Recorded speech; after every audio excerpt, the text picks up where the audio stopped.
Good morning, good afternoon, good evening, good night, whatever it is, where you is listening to Midnight's Edge in the morning. I'm Tom Connors. Boss Man is here. How you doing, Andre? I am doing a hell of a lot better than Disney's doing right now, judging from their recent schedule. No, all is good, other than a touch of allergy and it's quite warm in Norway. So my office is a sauna. I do love my sauna, but not in my office. Yeah, I think the only one who gives a shit about what's going on at Disney is those at Disney, but we'll get into that. Also joining us this morning is Culture Casino. How you doing?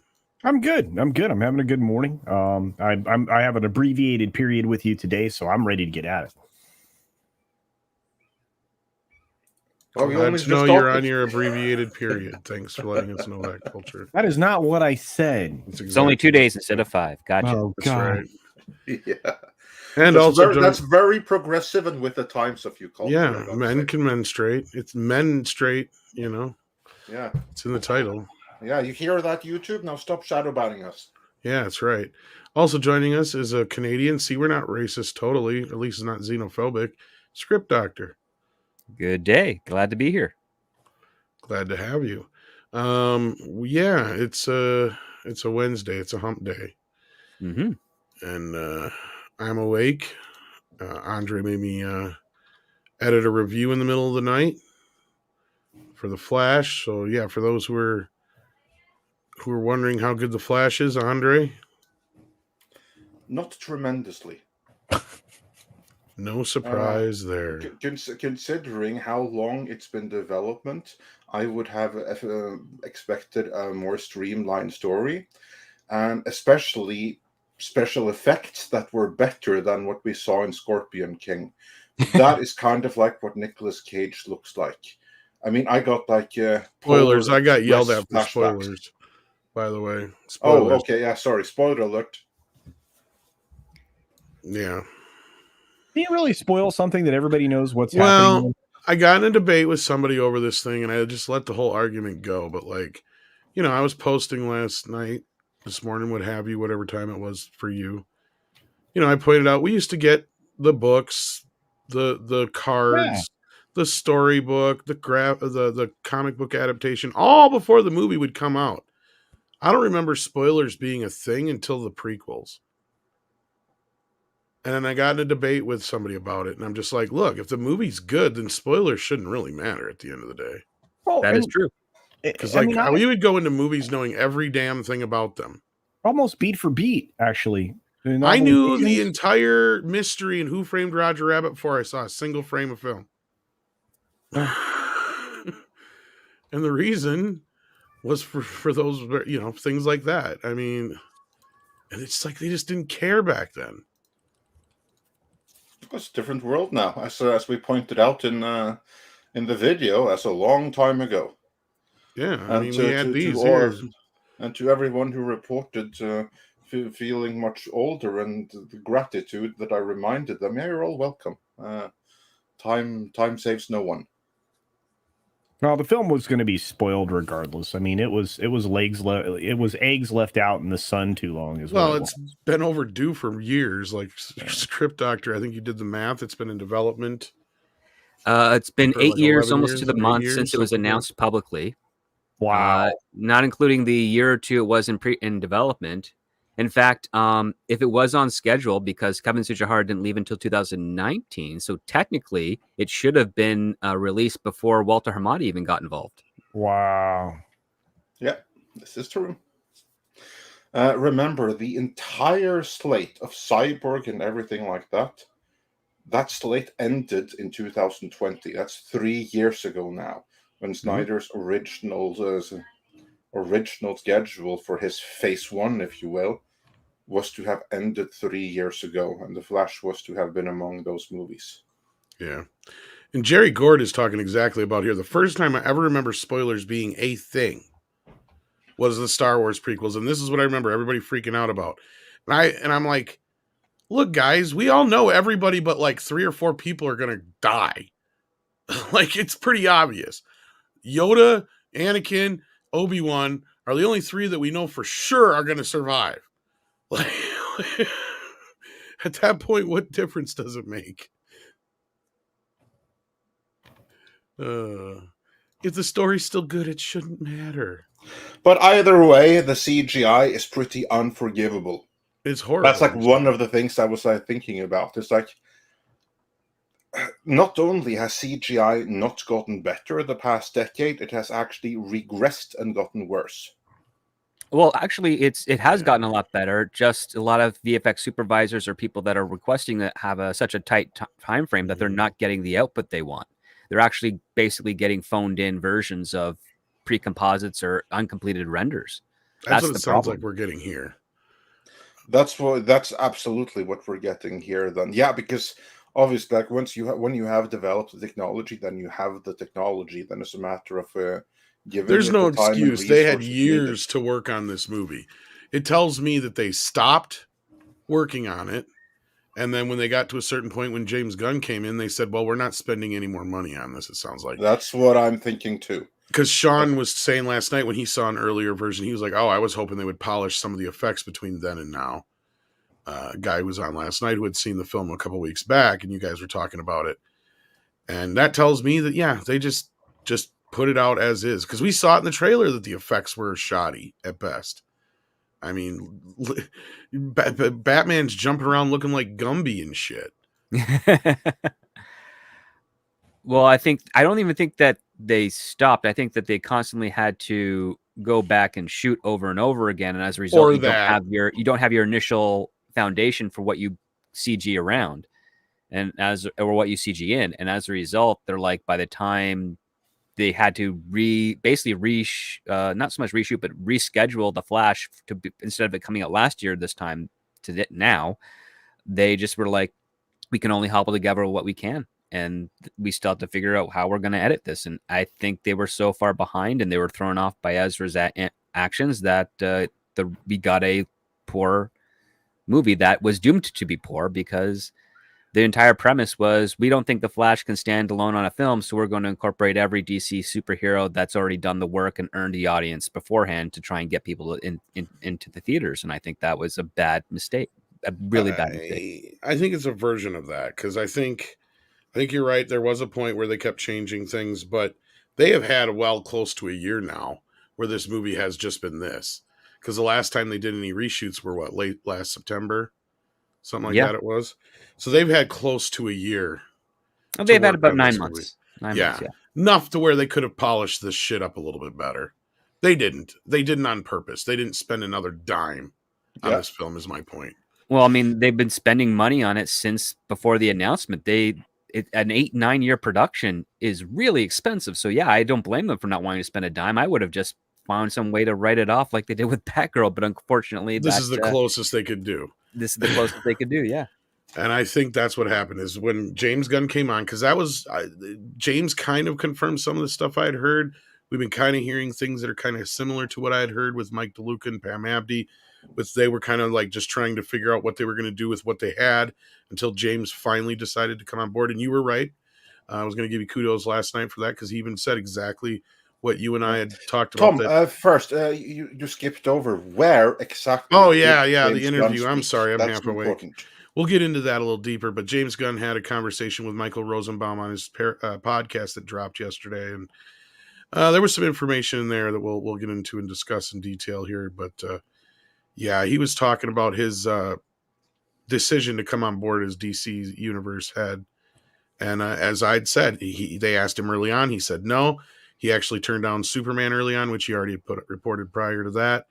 But then it was talking to Peter Safran, who separately also decided that it wasn't a good idea until they talked and scripted posited. Those two talking got the idea rolling that, yeah, as long as James handles the creative side, Peter handles the business side, they think they can work together and make this work. So that's pretty much what we had figured happened behind the scenes, and that's what happened. So there you go. And we'll get deeper into that. But anyway, I know my talent. I know what talent likes. Yeah, and I said that makes total fucking sense from what I've been hearing. Oh, yeah. I mean, just for the people out there who wants people like Favreau or something to take over Star Wars, that's not how it's going to work. Sorry. James Gunn is your pivotal type of director. If they're a director or they're a writer, that's what they want to do. They don't want to be in an office managing properties and not being able to come up with stories to tell. That's the way it works. Yeah. But anyhow, back to the Flash. I do have the spoiler warning banner up, so keep that in mind, kids. So, Andre, take us away through the film of how good, bad, ugly, whatever. Long and bloated, with some moments of excellence. I really don't want to spoil anything for anyone. What I will say is I think that the whole thing really felt off. There was very little in there that I thought was like clever or inventive. The whole thing, you know what it reminded me of in a sense? It reminded me a little bit of Wonder Woman 1984 in the sense that the whole movie is kind of like this self-contained little adventure that's kind of like a dream. Only this dream, it changes reality, but exactly how it changes reality, there's like two ways of interpretation there when we go to like the end of the movie, because obviously reality is somewhat different for the Flash towards the end. I was going to say how, but it's obviously a little bit different towards the end of the movie as it was when the movie started. But here's the question, though, and this is not answered within the movie, but I do think that that may have repercussions going forward, and that is, did the entire world change around the Flash, or is it him that is now lost in the multiverse while the Snyderverse carries on merrily along without him? That's what I'm inclined to believe based on the movie I saw. But there's more people here than just me. We got Mr. Chato joining us. Greetings. You're not in your garage. What'd you do? Burn it down? No, we've been kicked out of the house until the flooring has been put down. All right. Yeah, that explains it. So nice. I figured it would have just been your attitude and your wife had enough. There's that option also. She's like, I've had enough of the jokes. Can't do it no more. Out. Then there's no reason for me to be here without the jokes. That's all I have, honey. That's all I have. I can't even cook. So what have I missed? Catch me up. Andre was just giving his feelings on the Flash. Yeah. And again, it's a overly long, disorganized mess. That's really the best summary I can give it. Shit CGI, went way too long, but with some really good moments there. And Ezra Miller, it's kind of like a tragic story because he can be a really good actor and have a charm when he wants to. But you know who he reminded me of a little bit? In The Shining with Shelley Duvall, and how Stanley Kubrick, he almost drove her nuts to get her terrified for that one scene.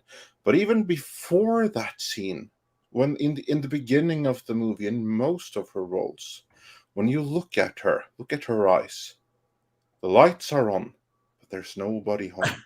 and then you see later on in her real life, with all of the various mental health issues that she has had later on, you could tell that in her performance. If you know what to look for, you see, oh, that's not the performance. That's not her character where the lights are off. That's actually her. Yeah, I've actually said that if you watch the making of The Shining, a lot of people think, oh, it's him driving her nuts. I think it's more the other way around. Yeah. No, I'm not kidding. Like, if you watch it, because like the one scene that really kind of set it off for me, other than her acting like a prima donna, a lot of it was where all she had to do was come out the door and just cross the field of view of the camera. And everybody's standing outside of the hotel where it's freezing fucking cold. And they're screaming, action, action. And Shelly pokes her head out and she goes, did you say action? Am I supposed to go? And he's like, Shelly, we're standing out here freezing our nuts off. All you got to do is go from here to here. We're rolling. You're wasting film. He's just going off on her. And she's just like, well, I can't hear and I don't know. It's like, dude, how hard is it just to do what you're supposed to do? And I'm watching this scene and that's all I can think of is like Kryborg, or Ezra Miller having to deal with one of these kind of people on set. That's what it reminded me of. But even like just scenes of her talking in a calm and quiet manner, you can tell in her eyes that something is off, and it's not her performance, it's her. The reason I bring that up is because I could tell the exact same thing with Ezra Miller.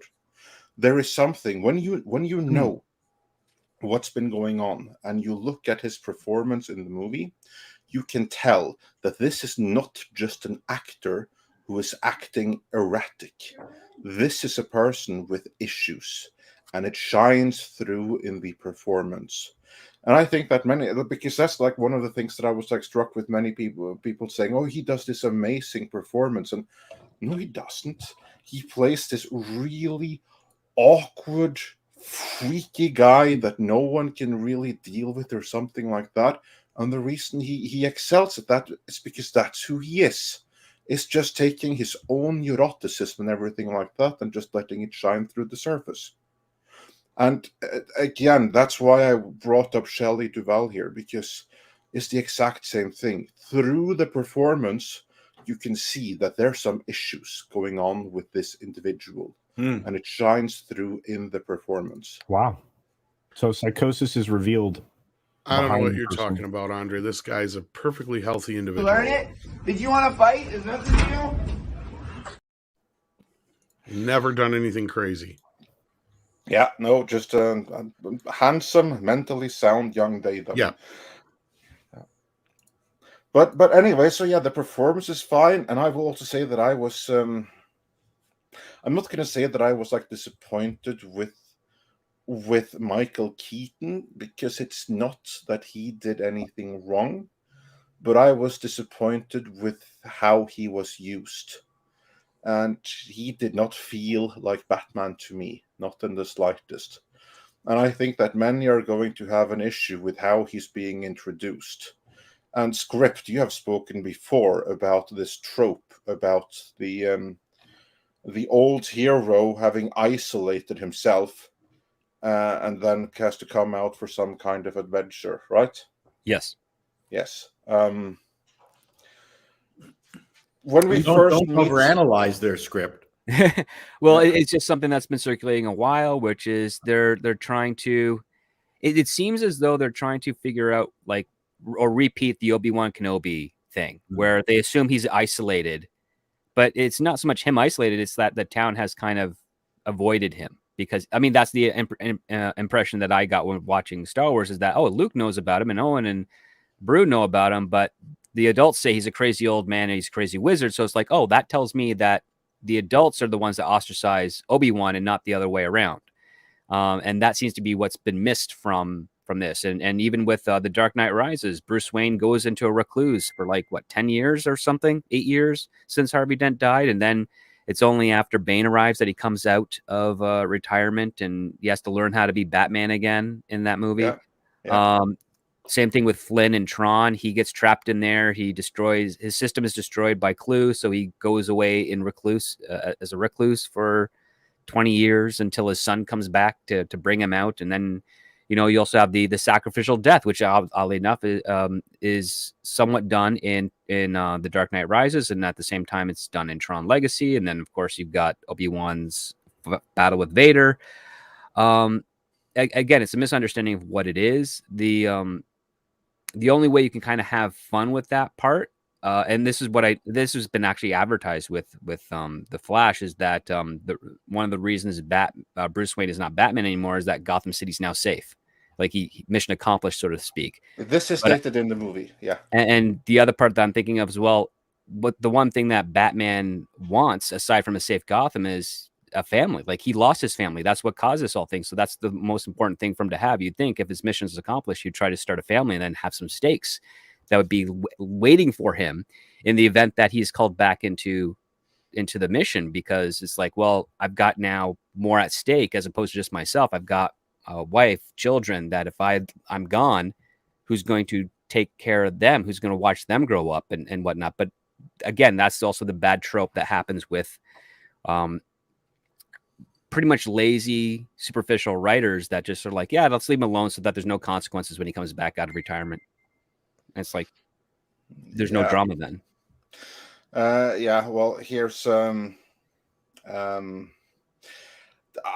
will like Bruce Wayne, old man Bruce Wayne. I'm glad you like basically brought up like a wizard, because he kind of looks like that.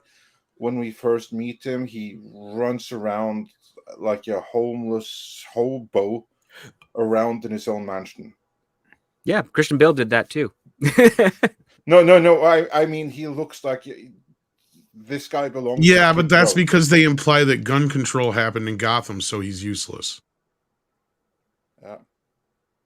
In Christian Bale's or in In this Flash? one here, in this new one. Oh, in This the is Flash. after. This is after he has cut his hair and shaved. When we first meet him, like he literally looks like a homeless beggar straight out of Skid Row. Yeah. But he mentions that he's been retired ever since they banned guns in Gotham, because that somehow made all the criminals stop being criminals. Wow, that it was that easy, huh? That easy. Oh wow! Well, everyone should basically go and look to Los Angeles then and see how to do it. Is that what we're saying? Yeah, it But- was but- illegal for guns to be in New York for years. That worked perfectly. Yeah. But so yeah, no. So the more I think about the movie, the less I like it. I will say Interesting. that. The more I think about it, the less I like it. But I want to go see it. Yeah, go see it.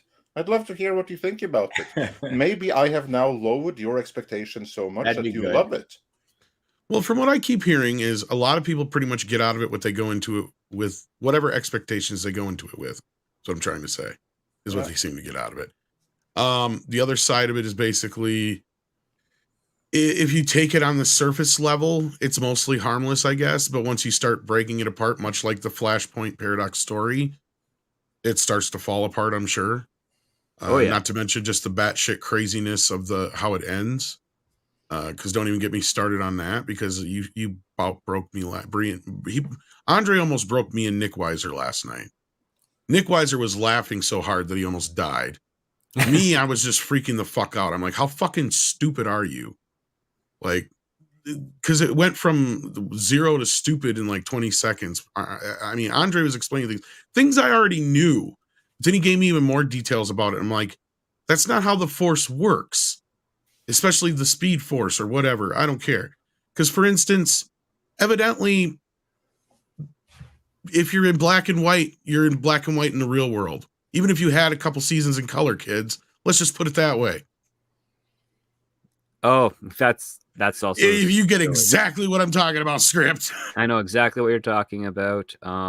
Well, I mean, the other part too, and I do know that there's some Flash fans out there that disagree with this, but I think the introduction of the Speed Force was the biggest mistake you could ever do to a character, because now you've got this Deus Ex Machina device. You got metachlorians.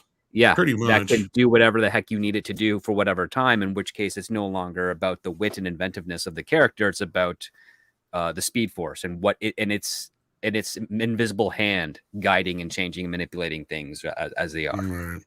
The only good thing we've gotten out of this movie is stuff like this. This reminds me of the kind of cool stuff we got from like Batman Returns, like the key art from the toys and the folders and the comics and all that kind of stuff. This is kind of cool. This is one of the pieces of art. I will give it this. That when Bruce Wayne got into his Batman outfit, he was as badass as he's ever been. In fact, he was more badass than he's ever been. So I'll give it kudos for that. I mean, it's not that it's a bad movie. It's just a poorly constructed. It's just one, Man and of I'm Steel not with surprised. tits. That's why It's it's a like bad so- movie. But parts of it. This is Chris Gore was right. This is a very little part of the movie. This is like It's the third act only. climax. Yeah, this is where I almost fell asleep, by the way, because this is like after that you have had like a 2 hour of looking at the insanity of Ezra Miller, of being subject to his quirkiness and his neuroticism in stereo, because there's 2 of him. You've been subjected to that for 2 whole hours, and then comes the Man of Steel remake with tits. And at that point, I just don't. Well, from what I mean, we already know the movie's butchered to hell, reshot to hell. Paulie saw it too, and he said that you could tell that it was chopped to shit. Like, he's like, there's stuff in the trailers that's not even in the movie. Yeah. Like he was picking out a bunch of stuff. Yeah. Yeah. Again, this is like what I mean with it's like bloated because it's way too much Ezra, and then it's kind of like lacking connective tissue for everything else. It seems like this at one point that this had to be like a 4-hour movie to make sense. Well, I think the original cut was over 4 hours. Yeah. Yeah, and then they figured out that, oh shit, we have to shorten this, and then they take out all of the connective tissue, and then you have like this jumpy, disorganized thing, and that's what we have. And this is a problem that the DC movies have, and I can't believe that they haven't been able to fix this. Other than if James Gunn is involved, the movies are just they're just too long, and they've been shortened, and they're still too long. It's like they write them as miniseries, and they film them as movies, and then they appear to be like surprised when they decide, oh shit, we have to cut it down to 2 hours and it doesn't work now. What the hell bloated is wrong? image makes me feel like what the movie is here. Yeah, like what is wrong with these writers that have to pack in so much that you can't actually tell the story in 2 hours?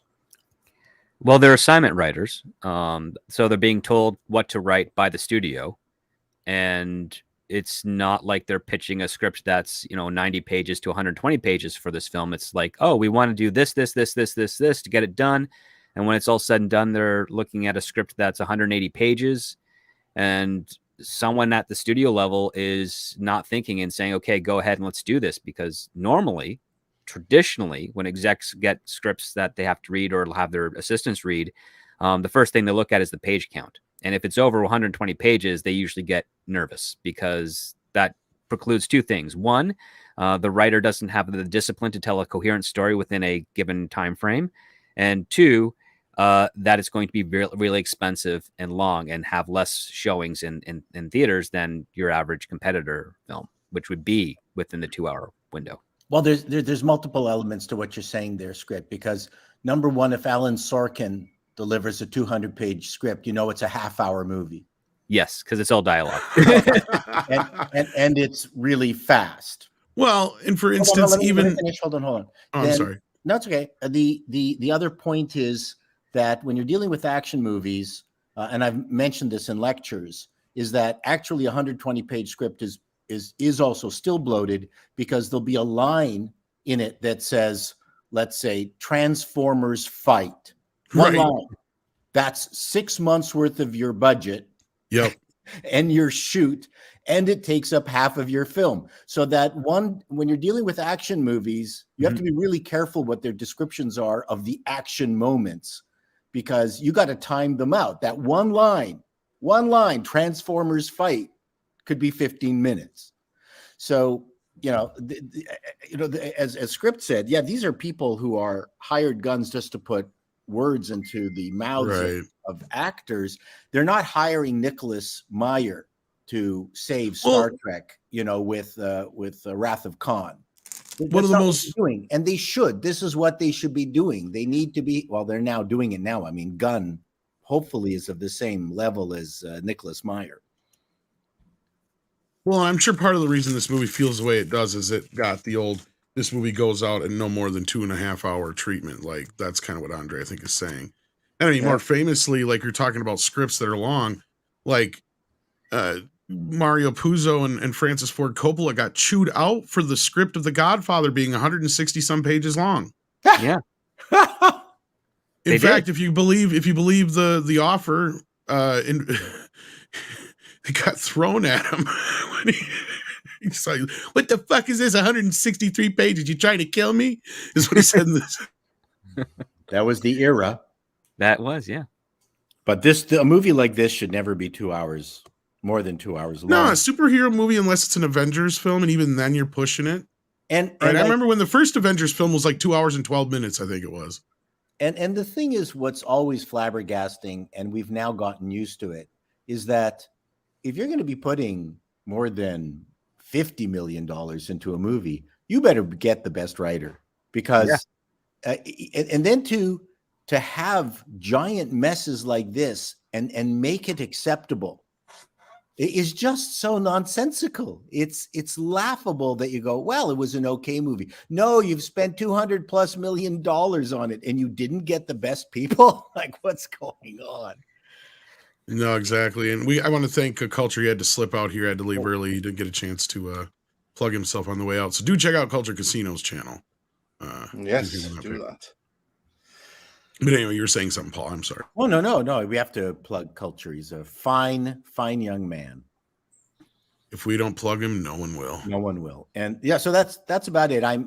People go to these endless horrible productions, Obi-Wan Kenobi and the Willow and we're going, oh, how do you spend this much money and make something so bad? Like it's inconceivable. I think it has to do with some of the executives thinking that the writers are just monkeys, and that so long as they do what they want, then they'll succeed. It's basically the fact that it took 80 years for executive producers who always wanted certain things done their way to realize, oh, if we just hire more desperate up and coming writers, they'll do exactly what we want, and then my vision will be what's on the screen, and not the writer yelling at me and threatening to walk because I now figured out I don't need them as much as they need me. And you're exactly right. My example is someone who hires Picasso to make a painting to match their couch. Yep. Yeah. So that's what these executives are like. It's really horrific. They have absolutely no skill and talent, but yet they feel that they can, by telling a writer who can write what their vision for something is, that somehow that they are creative geniuses. It's funny. Script, I'm sure, have seen these bozos. You're going, oh my God, really? I'm sure Script can tell us whether or not it's like this anymore, but like I got to imagine it's hell to try and pitch anything that's not an IP anymore. Right? Oh, yeah. It used to be the opposite, right? Like, who was it? Mike Uslin or whoever it was who was just trying desperately for years at Warner Brothers to get a Batman movie off the ground. And then finally, by the time they did, it was like, oh, well, that was a no-brainer. Well, he was trying in the 70s before Superman became, and when Superman finally hit a success, that's when he started doing meetings and developments, and it still took 8 years for them to find the right formula before they ended up getting Batman with Keaton in it. But they were trying for a while. Michael Uslin is still there. He's still trying to get more Batman stuff made, but it's been very difficult. And the other part too, and this actually can help us dovetail back to the James Gunn interview, is that he saw that they weren't making mid-budget movies anymore. The $30 million movie is not being made. And so he was actually going to give up film directing and go straight to TV because that's where you could actually keep getting work as a director. And the only thing that changed is the fact that he was asked frequently to come into Marvel Studios in the middle of nowhere, essentially, in their new offices, and to hear their pitch to him of what they wanted from him to do. Yeah. And that's what changed him and got him to now where he is today.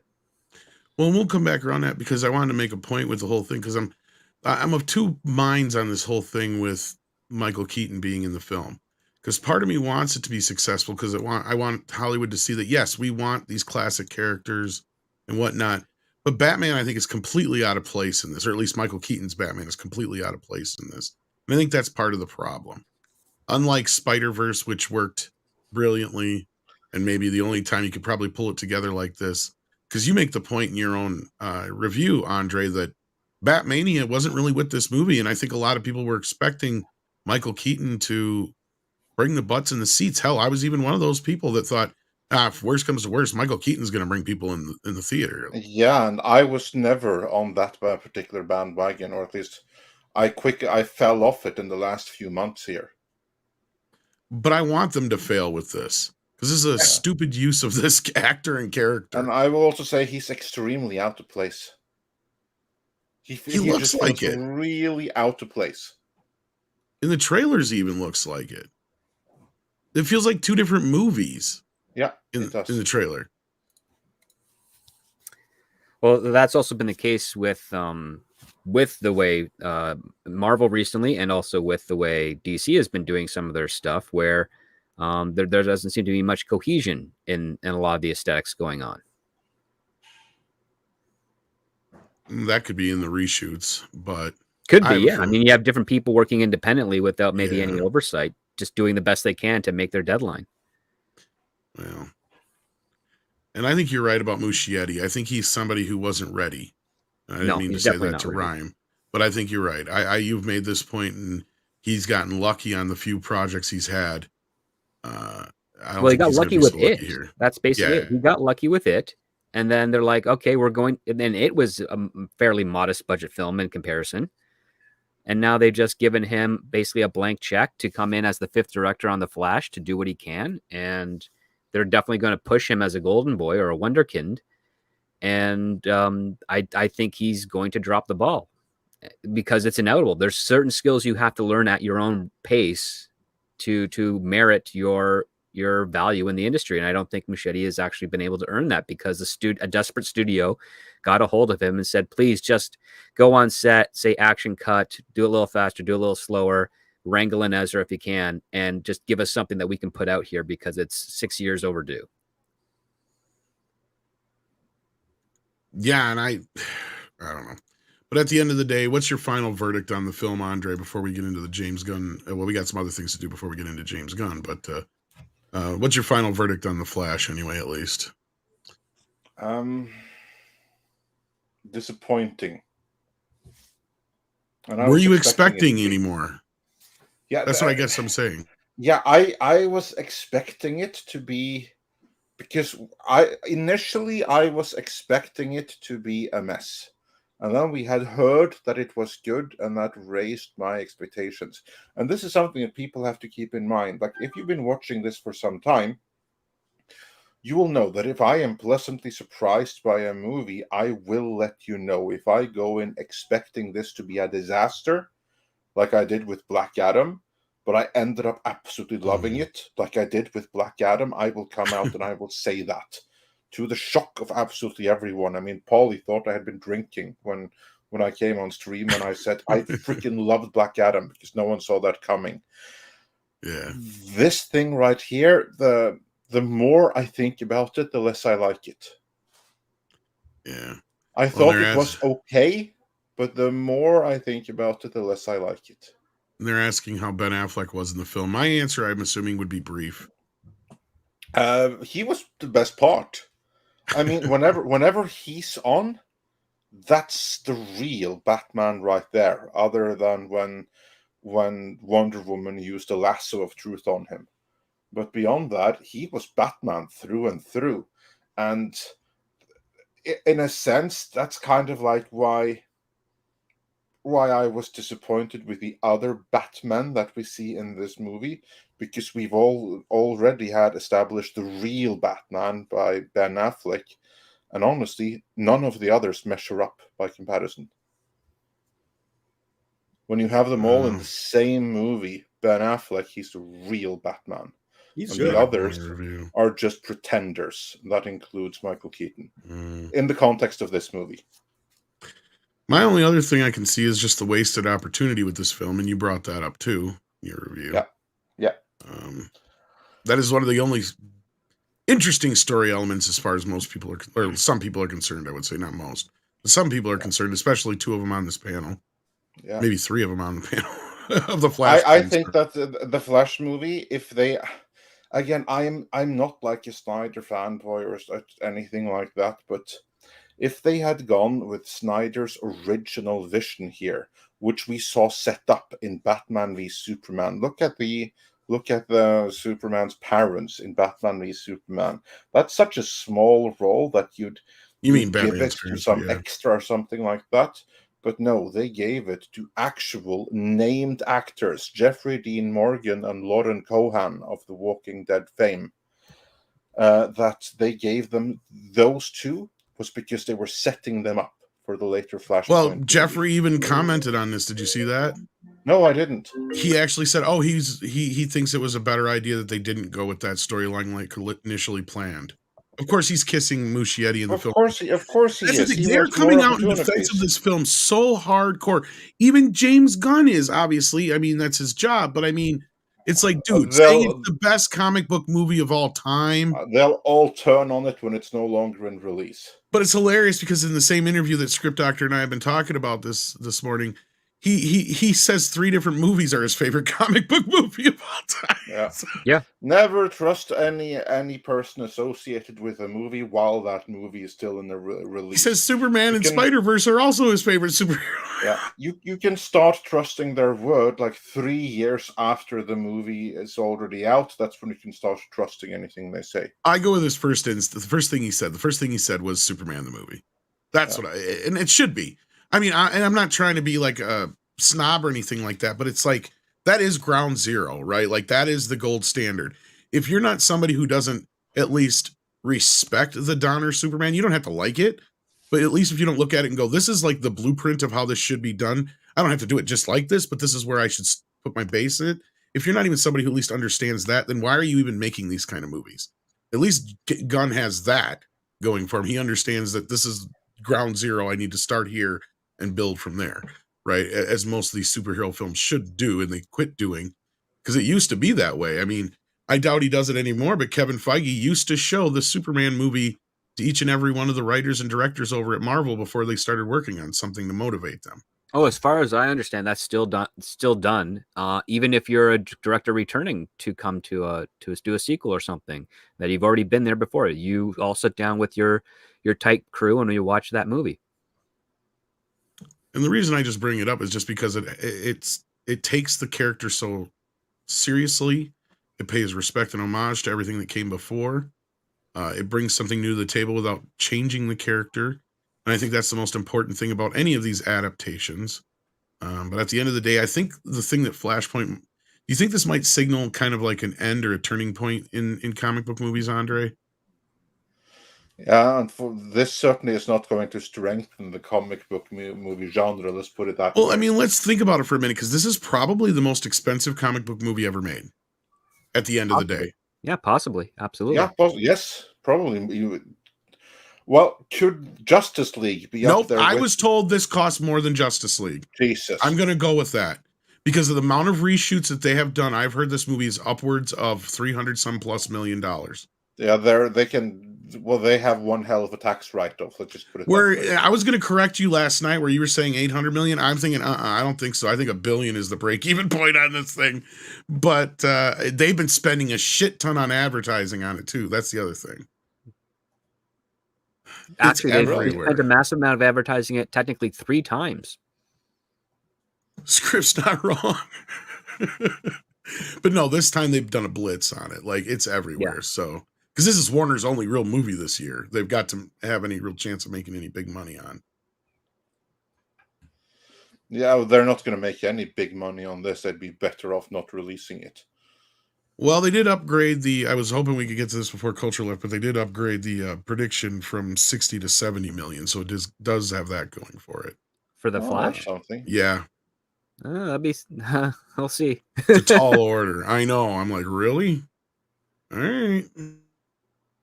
But 6 noticed her theater was filling up. I noticed they did sell a few more seats on the 7:00 show tomorrow night in my bigger theater near me. So I guess it is starting to. There's a little bit of buzz going around about it, but let's see what you guys are saying in the chat here. What do you say? Yeah, let's do Great. that. We got Nightwish Fan who says, totally not a company in financial free fall right now. Which one?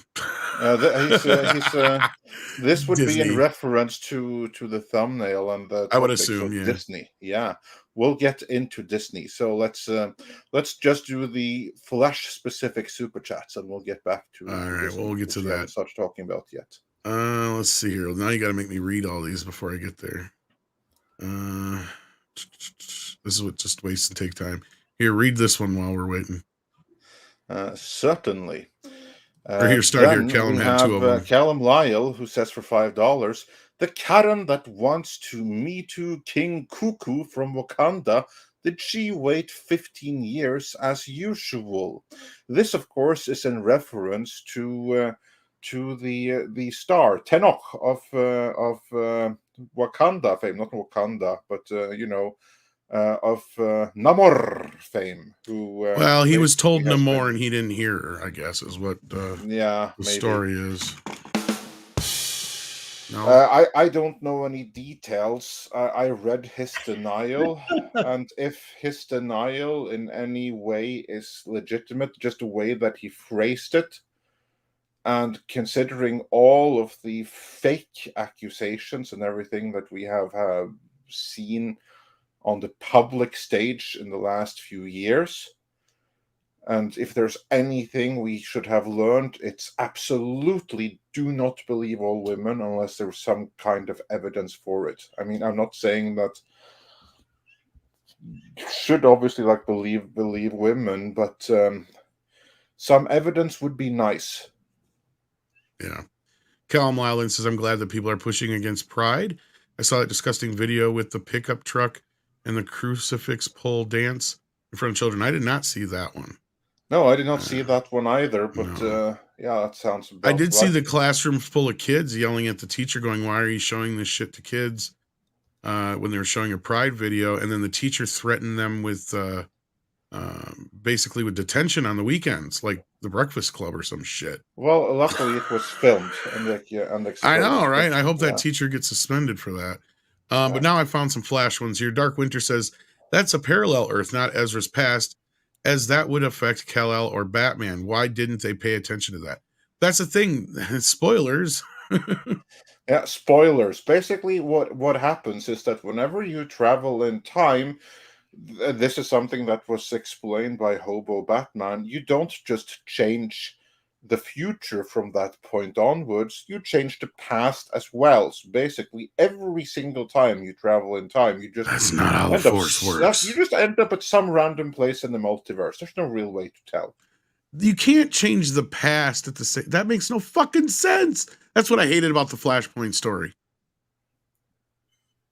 Doing something in one point in time does not change things in the past. The past is the past. That's what they're doing right here. So basically, when you go to a certain point in the past, you change everything just by arriving there.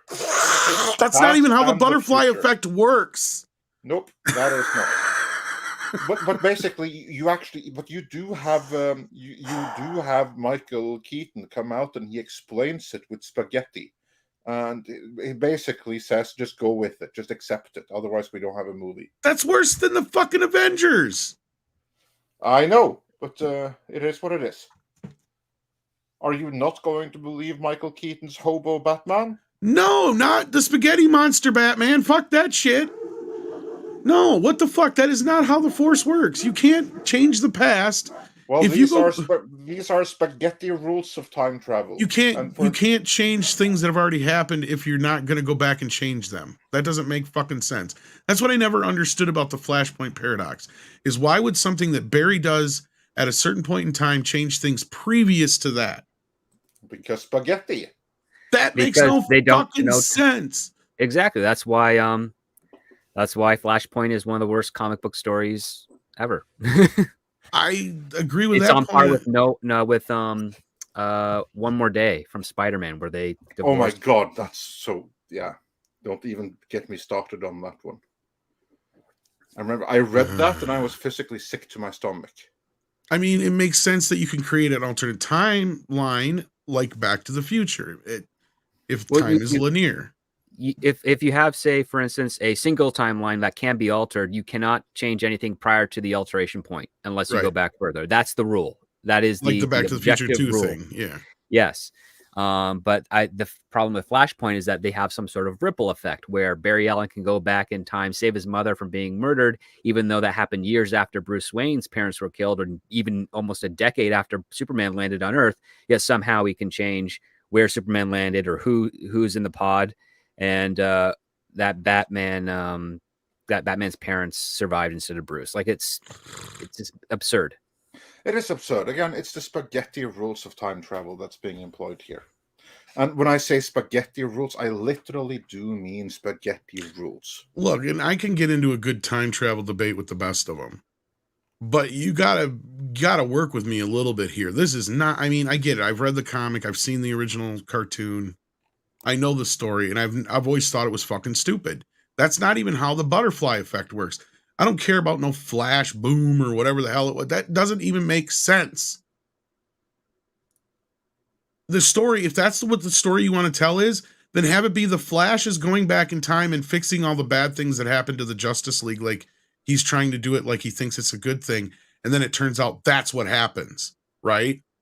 That would be the story, not just his own stupid, selfish thing that he does for himself affects all these other people that shouldn't affect. That doesn't make any fucking sense at all. Sorry, I'm spending way too much time on this. It's going to make my brain hurt. Oh, just wait till you see the movie. I already know enough about it that I don't want to. You're making it worse. STR Red Wolf says, I saw Andre's video on the Flash and cue the Jay Sherman clip. It stinks. Yeah, there was a follow-up to that one. Yes, and then he goes, the it stinks is for Flash, not Andre's video. Yeah. Of course not. Yeah, well, It thank makes you. Jurassic Park 8 look like Jurassic Park 6. It stinks.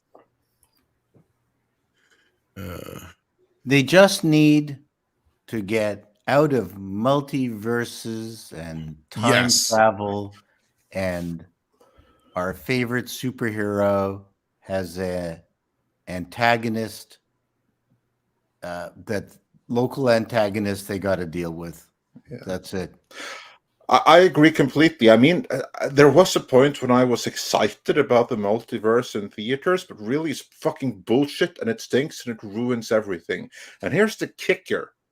Just so that there's absolutely no doubt about it, because you have a few conmen scientists or conmen masquerading as scientists out there, like Michio Kaku and stuff like that, that tries to pretend that the multiverse is real, that there is a multiverse, that this is something that's derived from the laws of physics. Newsflash, everyone, no, it isn't.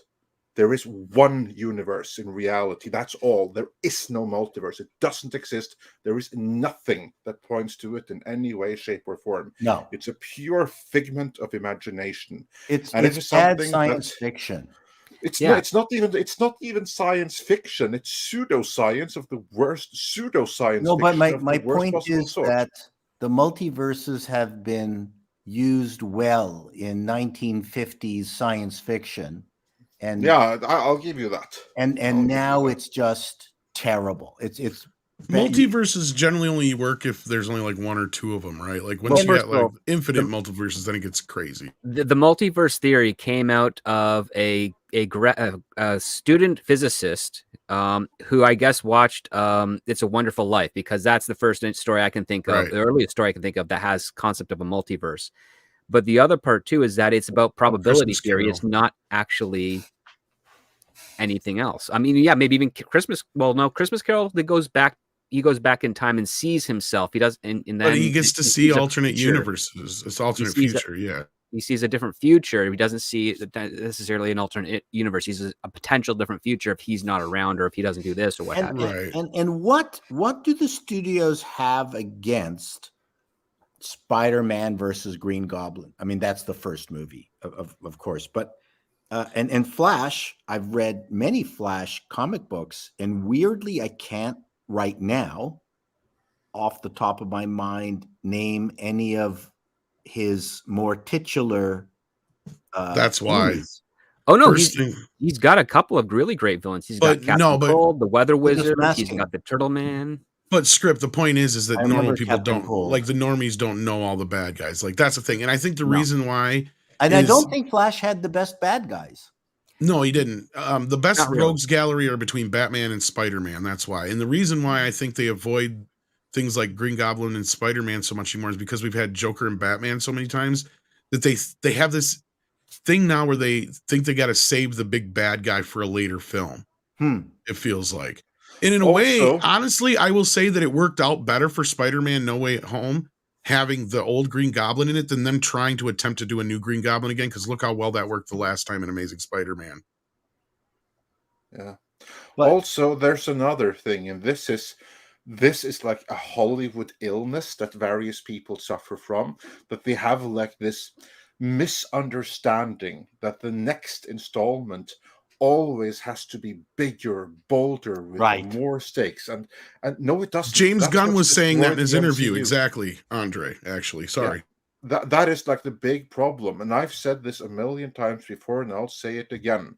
The thing that they should have done after the Thanos saga was that they needed to go back, do it street level for like 3 more phases, another 10 years of Daredevil versus various hoodlums, Punishers cleaning up the streets, stuff like that, while you parallel have like Guardians of the Galaxy in a cosmic line, and then gradually you build up to Galactus or Annihilus or something like that 10 years later. And then you don't have to top Thanos. You just have to have something compelling with stakes. It doesn't have to be, oh, so much bigger than Thanos. That is what ruined Marvel, when they have like this thing that, oh, wow, Thanos was this huge cosmic threat. How can we possibly have something that's even bigger and more threatening than Thanos? The answer is you can't, so you don't. You just go for something more compelling. You deal with the fallout from Infinity War, and you deal with the fact that you still have the Accords and all that kind of shit going on. Like, they never really did deal with all that stuff from Civil War. They just kind of gloss over it. It's like, wait a minute here. No. You should have even had a scene where, you're right, Andre, where at the end of one of the end game or something like that, it should have been like, now what do we do? Like, because there's nothing left to do. They've saved the world. Now you just go be superheroes, right? You have a world to rebuild, and there's plenty of stories to be told in there. And I agree with you. Like, this multiverse, bigger thing is just, it's partially ruining movies. And I'm glad James Gunn brought that up in his interview. And I hope he's not just talking politics, and he actually means this shit, because he did bring up the $30 million movie that, we don't have anymore. And the fact that these movies do get overbloated with the sequels, and they always feel like they got to top the next one. But they're not finding the heart of it. I mean, the other part too is that, and I wrote this on Twitter maybe 2 years ago, is that Multiverse is the new reboot. That's what it is. Yeah. Well, and we were having this debate over this movie and certain other characters and, other actors playing certain characters, without getting too specific. And I flat out said at one point, I'm like, this is the fucking problem with multiverses. The reason this debate, this whole fucking debate, this is the problem right here. Right? Because I have a box set sitting downstairs that says you're fucking wrong. Right? Like, and that to me is like, where did we get past this idea that you can just recast a character, or just kind of shift the story? They used to do it all the time. We used to go into a sequel, and 9 times out of 10, you were lucky if they even got the same actors back. Right? Look at the Sting 2 as a bad example for that. Yeah. You got two actors who don't look anything like the original actors playing the characters. And it's like they're making the same movie all over again. But anyway, that's a bad sequel. But, we've had good sequels in the past where it doesn't even really matter what the first movie was, like Mad Max, for instance, Road Warrior. Right? You don't even have to have seen Mad Max to see the Road Warrior. If anything, the first Mad Max is disappointing if you go back and watch it. It is. It is. If you see the Road Warrior first, it is. Yes. Because I actually saw it that way, and I'll tell you right now, Mad Max is not one that I hold to the standard of Road Warrior, or even Beyond Thunderdome. I have a little bit more love for than the original Mad Max. I respect the original Mad Max. Oh, I mean, it was an no budget Australian indie movie. They made it for $8. I mean, you got to give them credit. No. And I respect it. But if I had seen it, but Andre's right. Had I seen them in order like I should have, I'd have probably a totally different feeling about it. But to me, Mad Max feels like a prequel, because I'd already lived in a world where Road Warrior was the main movie for so long. And my point was you don't need it to enjoy Mad Max, just like I shouldn't have to see all these other movies all the time to enjoy Star Wars or Disney. That's get us into the Disney topic later. All this other crap they got going on. I'm sick and tired of having to know all this other stuff that's not on the screen to have to enjoy these things. I don't want to have to watch 20 Marvel series to go see the next Doctor Strange movie.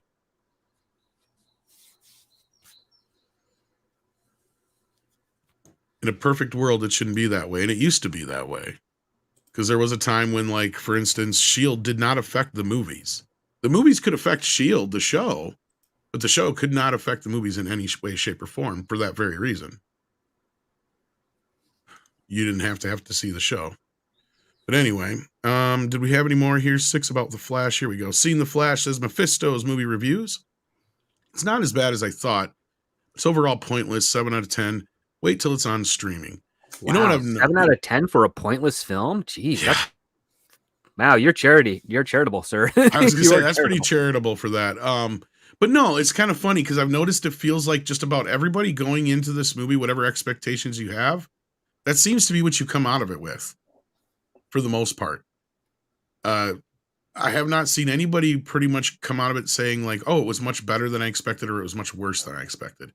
Everybody pretty much says it's what I expected it to be, whether they went into it positively or negatively. To me, I don't know what to read out of that.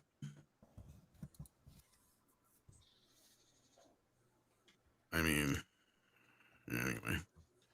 Let's see here. What else did we have for Flash? We got ActionCom who says, ActionCom who says, how would you compare the Flash Reeves? Okay, so this is a spoiler, by the way.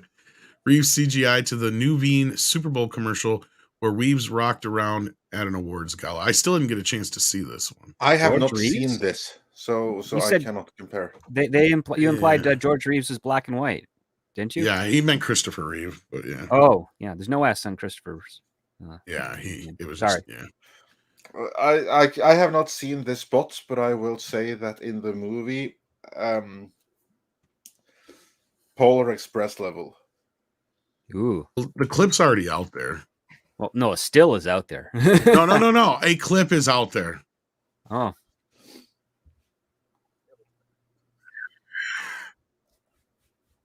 I was not impressed with the effects work. Okay, I think I've got this commercial here. It's old enough we can probably get away with showing it. I'm going to fast forward. It's like a minute long, though. Okay, we're going to start about midway through. Because I've never seen this. I don't know how I missed it. But, To present this award, we I have remember this. very special guests.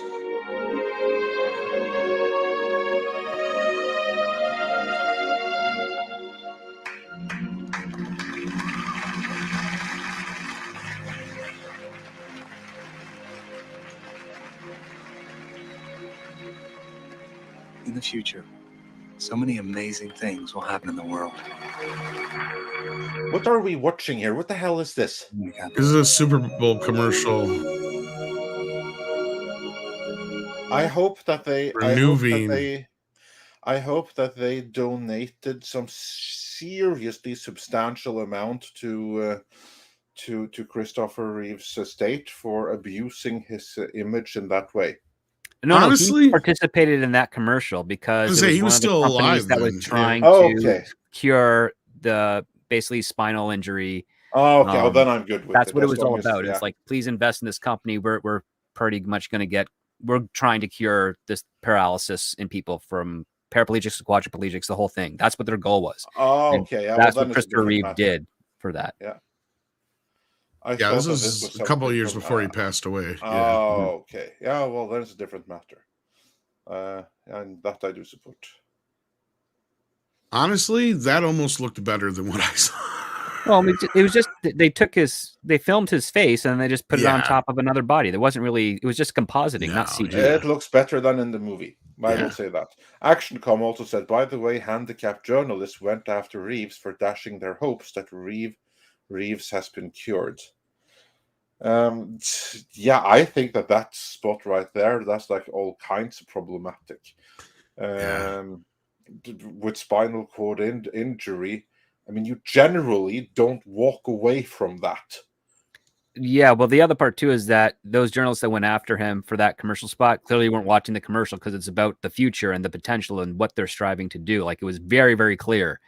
They just didn't care because they wanted their points and clicks and whatever it was back at the time, their articles to be purchased and distributed throughout the papers and whatnot. It was a very dumb move on their part. Yeah. Jeremiah Hembry says, at least they didn't have a porn star in this film, unlike the live action Little Mermaid movie. No, they just had practically a felon, basically. That's the only. Did they have a porn star in the? Yeah, this has been going around now. They have a gay porn star as one of the male mermaids in the movie. They didn't realize, I guess. And then, as Script has pointed out, they're not going to sit there and do their due diligence and no background casting checks directors on don't this do person. background research on people. That's why we got Ezra Miller and You know, the other one. Amber. Basically. Well, just if you compare Ezra Miller versus background extra who did gay porn, I mean, Disney lucked out compared to what it could have been. Let's be honest here. Yeah. And like I said, yeah, it's like, and at the end of the day, it's really more or less that's something you put on your resume to get yourself a job at Disney nowadays. So I mean, exactly. I mean, you can spin that. That's something awfully progressive and in honor of Pride Month and everything. What do I think of the Flash movie? Well, I haven't seen the movie, dear one, but Michael Keaton is in it, and Michael Keaton is a wonderful human being. That's all. I have nothing more to say. There's someone else associated with Batman, and whether or not he's a wonderful human being, that's something that's up for debate. We don't talk about that Batman. Right. You know, like, we don't talk about that dude in that movie that came out that nobody cared about from Disney. Yeah, we don't talk about him. Yeah, no. There you go. Indeed. Moving on. Dale Grimes says, we all knew that Zaslav had to release Flash, make some money rather than losing a ton of money in write-off. No, actually, this is what I heard, Dale, is that they couldn't write it off like Batgirl, or they might have. The real problem wasn't so much the money that was spent already, was that there was licensing, other back-end contract deals that were in place that this movie had to be released. Remember that they had to pay out a big bunch of money to Patty Jenkins and Gal Gadot after Wonder Woman 84 fiasco? Mm-hmm. They didn't want to have to go through that again. So basically, from what I had heard, is that like back-end deals with, like, I'm assuming Michael Keaton, Ben Affleck, probably Ezra Miller, and a few other bigger name stars in the movie. There was probably also some pre-sold deals internationally that they had to honor, because remember, Batgirl was going to be a streaming film only, so you didn't have to do international distribution deals for that. Exactly. It was HBO Max. So if they pre-sold any of this to other countries, which is usually the case, especially for studios to do, then they are their hands are tied. They can't. Which goes along with the license money deals. back. Yeah. Right, which goes along with the license deals. They had deals for toy companies and other advertising things that had to be honored. And that was the other reason why they kind of half-assed released Wonder Woman in theaters the last year. And that was another thing I heard they had problems with, like with Doritos and other people that had done tie-ins that were pissed. So, yeah, they had to make right on this. And at the end of the day, it really makes more financial sense to release it and it be a flop. Then they're probably worse off if it's a hit, because then if they have to pay back-end deals, they keep less of the money. If the movie's a flop, they don't have to pay nothing out on, as long as they can prove on paper it didn't make any money. So, yeah, I mean, this one here, all they are doing is they're releasing this so that they lose less money. That's it, because they're not making any money off this film. Exactly. They're just going to be losing less. Yeah, at the end of the day. Mitigating losses. That's the best they can hope for at this point. And avoiding any lawsuits or paying out bigger deals anyway. Yeah. Tommy Review says, I like Flashpoint, but I agree with Tom. In script, it's bad. I'm reading the omnibus before the movie. I really want Jeff Dean Morgan as Batman so bad. It has some interesting elements to it, but like I said, if you'd have like it being a different, like the setup being different, it would have worked. Like you just go, oh, Flash is like, I'm going to go back and fix everybody's problems, and goes back and tries to stop Thomas Wayne and Martha from being killed. But every time he tries, either Bruce dies or they die. No matter what he does, something goes wrong. And then he tries to save his mom, and same thing happens. And same thing with Superman, he tries to save something there, you know, whatever it be, and then everything keeps going wrong. That would be an interesting story to have. And then when at the end he comes out and it's Jeffrey Dean Morgan as Batman, that'd be cool. But the way the movie is now, or the story works now, it just doesn't make sense. And then at the end of the day, that was one of the better parts of that story, and we don't even get to see it in the movie now. You do get a version of him trying and trying and trying and failing. You actually do have that. That's one of the cooler things, or at least kind of, in a sense, one of the cooler things. But the way that is handled, and who ends up dying over and over and over, you're not going to think that's so cool. Yeah, I've heard. And it's ironic, or maybe it's just poignant, that, you know, they keep comparing this movie to Back to the Future, and you made your statement perfectly about Keaton using Back to the Future. It's also weird that Back to the Future 2 came out in 89 and this movie has more in common with Back to the Future 2. I don't know. I'm connecting too many dots here. But Yeah, still, that falls into the coincidence category. it's still just fucking nuts at the end of the day. Rambam 3000 is here and says the only writer to use the multiverse correctly is Michael Moorcock of Elric fame. I mean, I've seen some uses of it that are good, but it's like this is just getting too convoluted in between the comic book stuff. It's fun like they did it for No Way Home, but now it's just getting too big, too much. Pinochet's helicopter tour says, does the Flash go back in time to stop Cyborg from saying booyah? Flash making the world a better place. I don't think you Cyborg's told me in this movie. No, I don't think so. He did make your world a better place by precluding Cyborg from ever existing. Oh man, so sad for Cyborg not being able to get a job on another film. Speaking of booyah and all that business, though, Andre did confirm what I've been trying to tell people for a while, and that is, what is canon, Andre?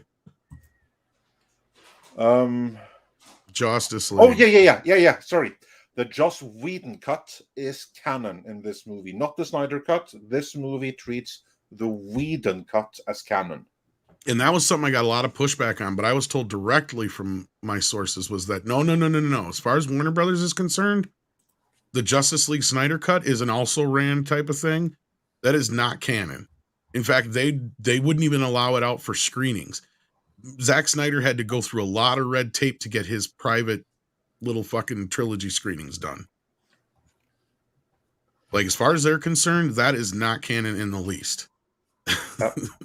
And that I can it's made abundantly clear in the movie that it's the Whedon cut. That's where it's at. That's what happened. And I've been trying to tell people that for a while now, ever since the Snyder cut came out. Yeah, it's not like I was just making shit up. Aurora Uplink says he wanted to be Superman one last time, giving hope. Well, yeah, but I don't know if he wanted to do it this way. Look, I think he's referring to the commercial with Christopher Reeve. Oh, that maybe. Yes. Yeah. But I was just going to say, because I don't know, did you guys see this new controversy also going on with them, Disney using Robin Williams' voice in an advertisement because his estate signed off on it? Yeah. No. I'm starting to think it's like, maybe some people need to start keeping some of these estates in check because they will sign off and let anything be done with their family members' likeness. It's like they have less respect sometimes, it seems like, than the fans do for these people. Because I don't know about Robin Williams being too happy about this because they're using some unused audio from an Aladdin outtake for a video or a short with him talking to Olaf to celebrate Disney's 100th anniversary. So they have Genie. Well, it's from an outtake. Technically, Disney owns that. They do when the estate signed off on it. Mm-hmm. Yeah, so it's not like they can't do it. I'm just saying, is it right? I mean, I don't know. I mean, at least like Christopher Reeve and stuff like that was still alive when they started doing stuff like, moving on from his stuff and all the special editions of those and all that stuff. And they didn't do anything to him. They didn't manipulate him at all. So I don't know. Anyway, Captain Palsy says, as someone with a disability, I'm not upset with the commercial. Okay, well, that's good. I see what the commercial's trying to do, but I think Andre is right as far as it raising some like concerns. Yeah, because my only issue is that every single person that I have met that suffers spinal cord injury, I mean, it's the worst. Other than something that is going to kill you in a very set amount of time, like months or years, there ain't nothing worse than spinal cord injuries. Because depending on your level, like for instance, if you have the use of your arms but not your legs, you want nothing more than to regain the use of your legs and everything that goes with it. If you don't have that, you'd give anything for the use of your hands and arms.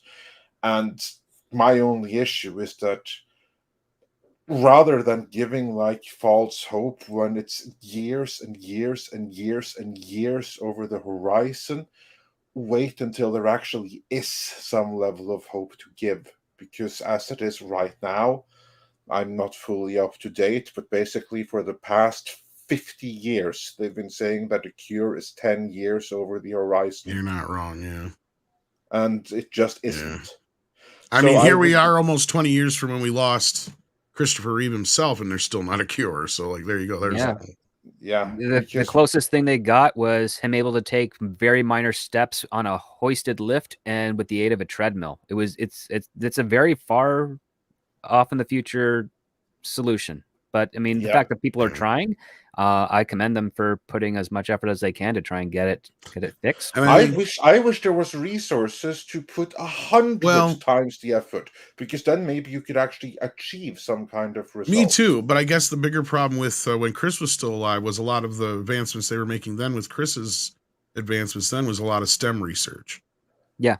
Stem cell research. So that was controversial. So, like, again, it's one of those things that they could possibly be farther along, but politics get involved, and I'm not going to even debate one side or the other on that. I'm just saying that's what happened. That's where we've been sitting for the last, like, X amount of years. And then when he passed away, it lost one of its biggest advocates. So And that's horrible, because, like, again, it's a field that I'm not an expert in, but I'm sure if I were to look into it, they're going to be saying that the cure is another decade over the horizon, just like they've been saying for the past 50 years, which tells me that it isn't.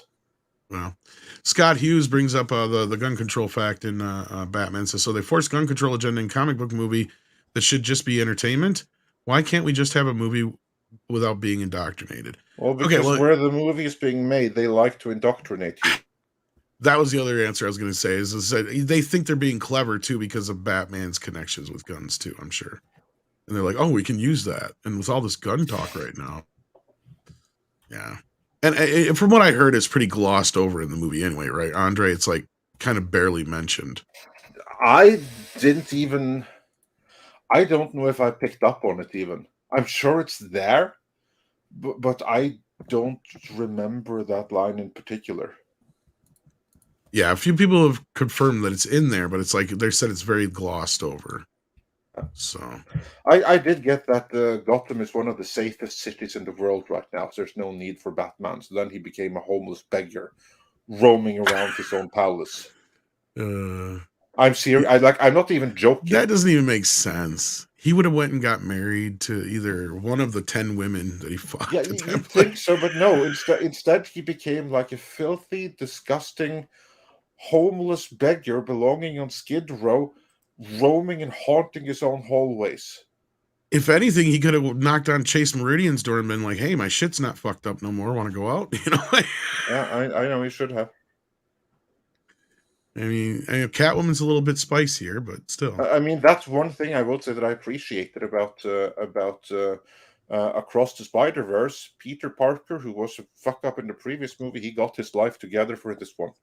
Well, that's the thing is, why couldn't they just have had that? Like, why couldn't he been married to Selena Kyle or?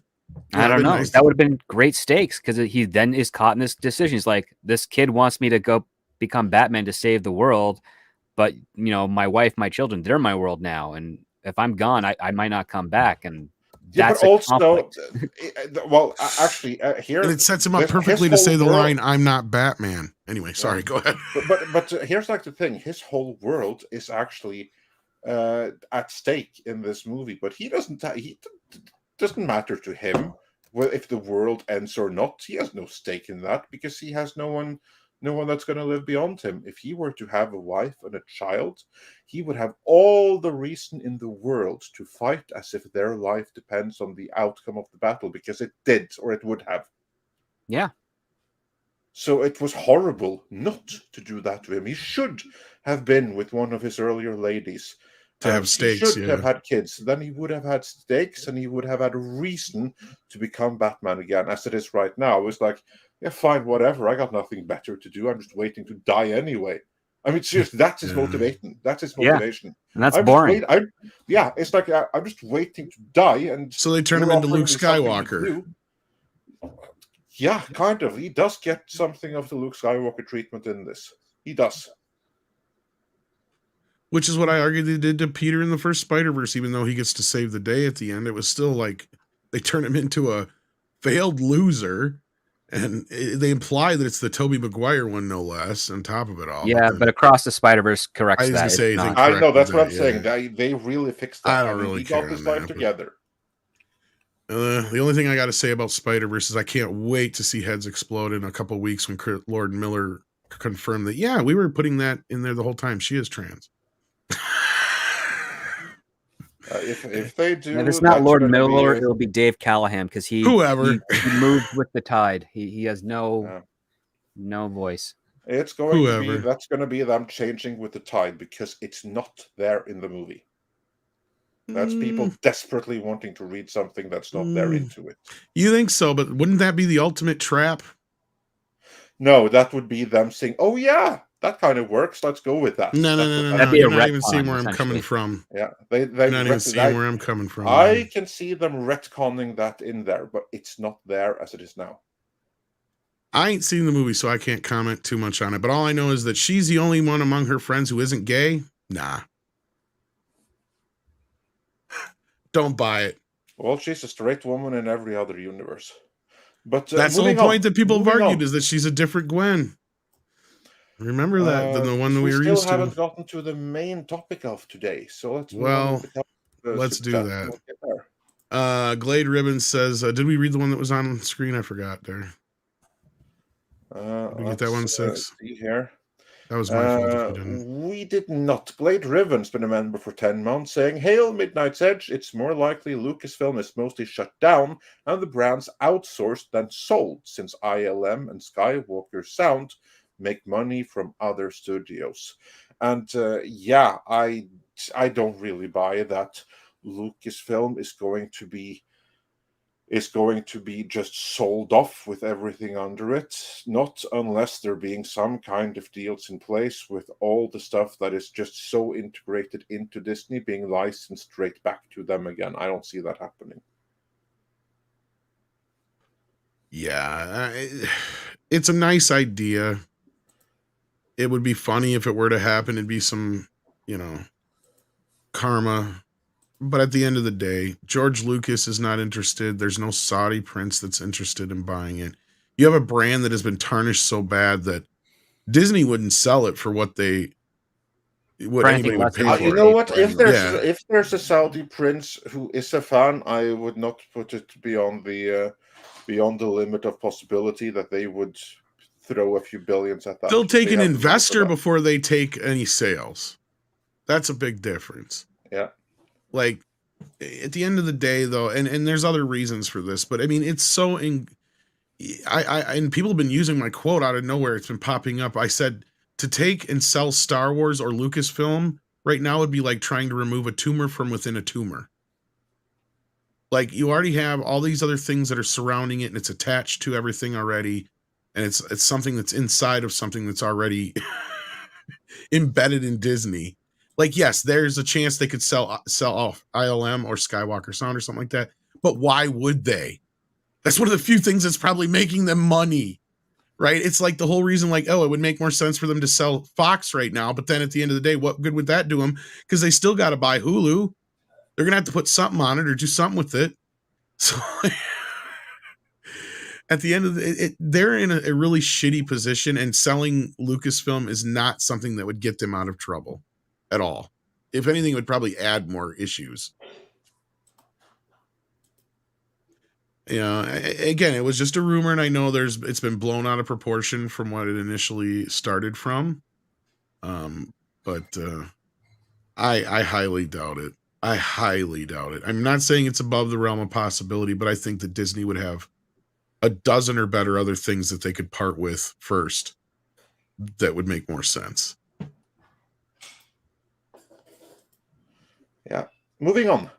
I mean, this is one of our main topics today, so we might as well get into it from here. Yeah. Because they just announced more Star Wars movies, so why would they sell it, right? I mean, well, maybe that's to up the value. Just like that is a possibility. I was going to bring that up. Absolutely. Well, and we don't know that it's more Star Wars movies because let's get into all of the announcements and we'll deal with them. Avatar on its own, Star Wars on its own, and Marvel on its own, because there's a lot to unpack here. All right. Yeah, I got a ton of Hello. links from... You. I did. I Paul just there? muted him. Perfect. Yeah. I didn't think he realized he wasn't muted. Okay. Yeah. All right. Let's see here. Okay, let's start with this one, I guess. We've got our new dates because things are being shifted around. And honestly, I don't think anybody really gives a shit other than one or two of them. But I mean, I think this headline should actually read, and I said this last night. Chances are James Cameron's going to die making an Avatar film. Because they now delayed them so far into the future that most of the people who saw the original will be now collecting Social Security by the time they see the next sequels. Yeah. Tom, just to go through it. All right, here's what's going on. What are the dates for Avatar? Let's begin with Avatar. What are the new sequel dates? They moved the third film, which Six and I were trying to figure out last night because we're pretty sure that Cameron said he already had filmed most of 3, if not all of 3. But they moved that a year because that was supposed to be in 2024. Now that's going to be in 2025. And Avatar 4 now won't be out until 2029. And you can expect Avatar 5 in 2031. So like I said, by the time they'll be lucky if James Cameron lives long enough to film all these movies at this point. Poor guy's going to die on the set of the making of one of these. So basically, Avatar 3 in 2025, is that what we said? Yeah. And Avatar 4 in 2032. 31. 29, but yeah, I think you're more 29. accurate. Yeah. So these are going to get delayed again, you watch. Yeah, because these are the like they're not beholden to these dates as it is right now. I think this is more about just planting their flags in release dates so that they have some dates, and then we'll see how long the strike lasts, the strike lasts, and what they end up doing here. But still, yeah, that means that Avatar, as it is right now, is planned for a 22-year run between the first and the last movie. That's quite a run right there. Hope they'll get some nostalgia kicking in along the way. Script, what's your reaction to this? Inevitable. I mean, you had over a decade till you got the sequel to Avatar. Why not stretch it out even further and just get your bookings with the theaters set now? Because I mean, it really is just to have the screens booked in place, and then Disney or whatever can put whatever they want in there if times change. Right, and that's kind of what we're seeing here now, right? What you're just saying is what's happening in this. It's like a dinner reservation. That's what these are. And honestly, what is the over/under on the on Cameron dying during the making of 5? How old is Cameron now? I think he's in his 60s at least. Well, then I give it every chance. He was a little later. He's 68. I was going to say he's got to be closer to 70 because he was already pushing his 30s when he started directing. So, yeah.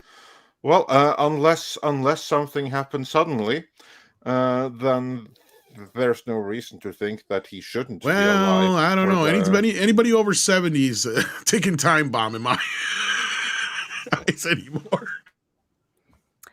Yeah, not everyone can be Clint Eastwood or William Shatner. Yeah, right? Not everyone can have your eating lifestyle, Tom. Exactly. No, don't yell at me like Six does, and Mikey, and Paulie. And me. And me. And Andre and Script. Do we put some bets down as to who's going to go in culture? Cameron or Tom? Hey. That's not funny because he probably will outlive me. Yeah, James Cameron's a vegan, he'll be fine, says Six. I don't know about that, but yeah, I wouldn't worry about him going before he can finish. He's seemingly healthy. I'm making jokes because of that. Yeah. If he wasn't, I wouldn't be making these kind of jokes. Hey, no, it's all a fair joke. No, but it's just kind of funny because, like I said, it's going to be.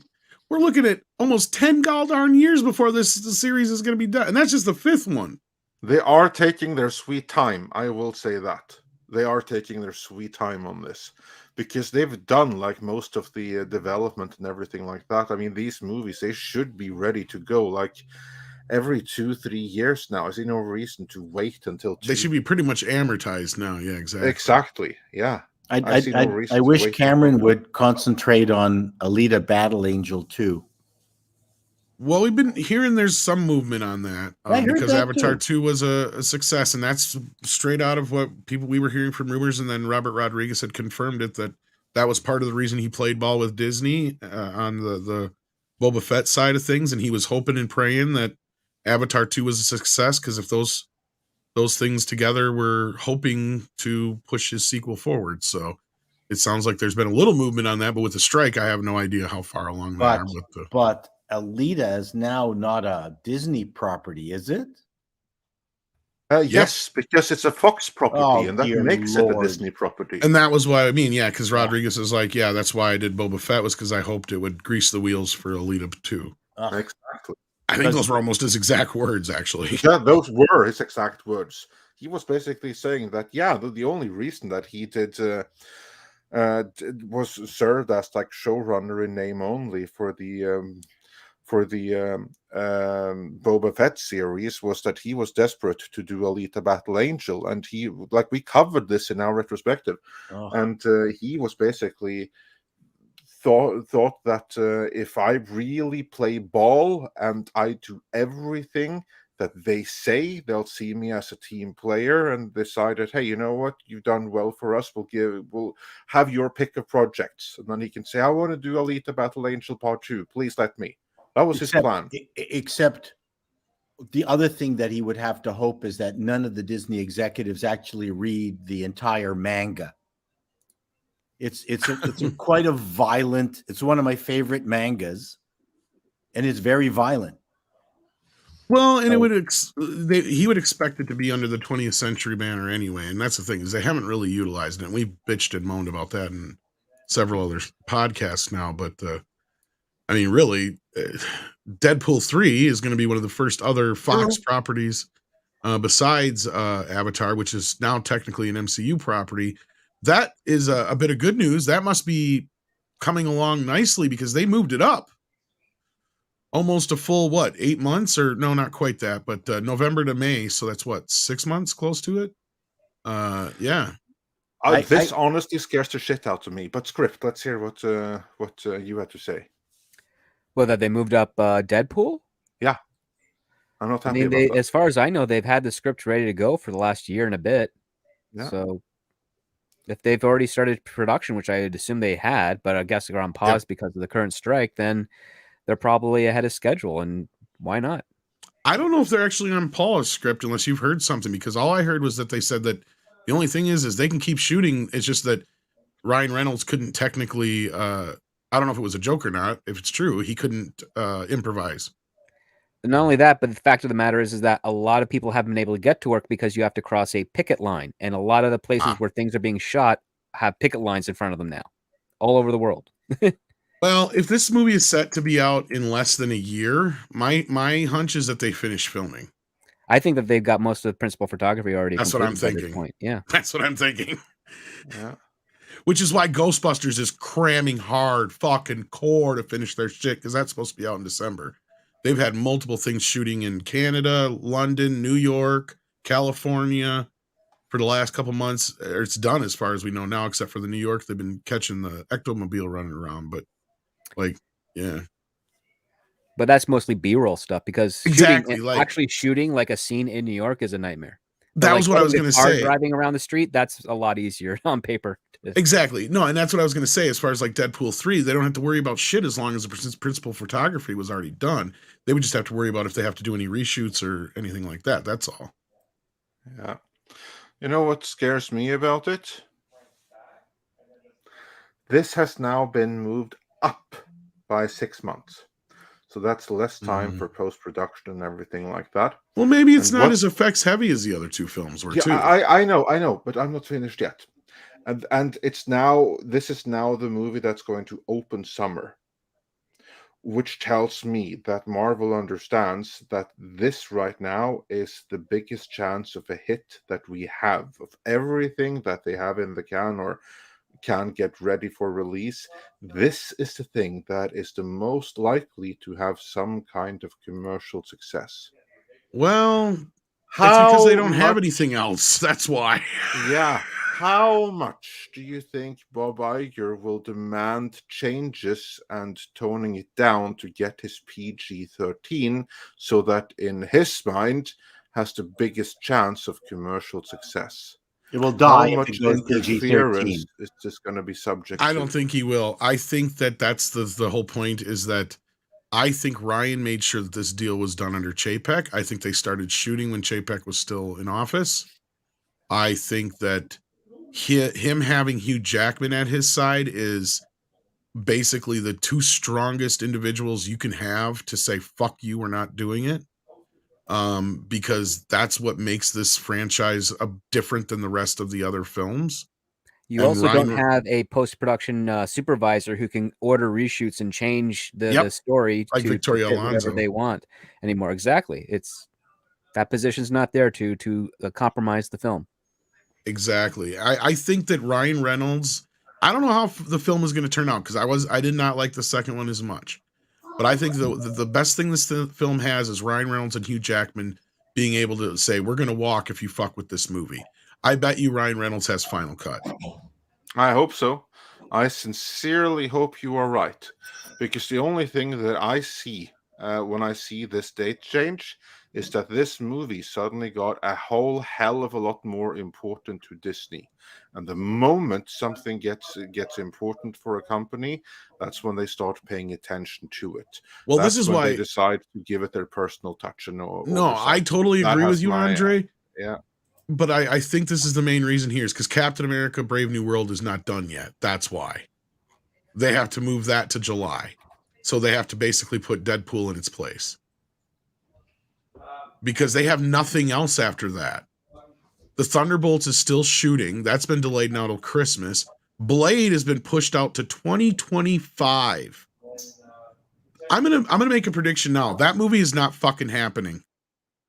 Not in its current Blade? form. No way, Yep. never. I have a feeling that we're gonna never see this Blade movie. Nope. And I would like to add to that, good riddance. We Right. have two really good Blade movies already and one bad one. There is no need to make another and increase the balance to too good and too bad. So just realize that Marvel in its current state cannot do Blades. They're not capable of doing it. And until such time that they can, just leave it be. They have so many other characters to mine that there's no reason to waste time and resources on this inevitable flop. In this version, I agree, but I disagree that Blade shouldn't be something they should be thinking about because I made this point last night. Blade is basically your Friday the 13th of of the Marvel Universe. It is fucking easy and cheap to make. It's a dude running around in leather with a sword killing vampires. How fucking hard is that? It is not rocket science. Well, neither is making Friday the 13th movies, yet how many That's of my them have they point. gotten? That's my point. And I've said the same thing about Paramount. It's like, how dumb are you guys? All you need is a couple of 30-year-olds who look like teenagers and a guy in a hockey mask chasing them through the woods. How fucking hard is that? Like how fucking, come on. And well, it doesn't matter. That's getting delayed and it probably won't happen. Fantastic Four has also been delayed to 2025. Now, this is the movie I've been hearing rumors about. And I think even I have to give Grace Randolph credit on this rumor. She's gotten better. I better. heard similar.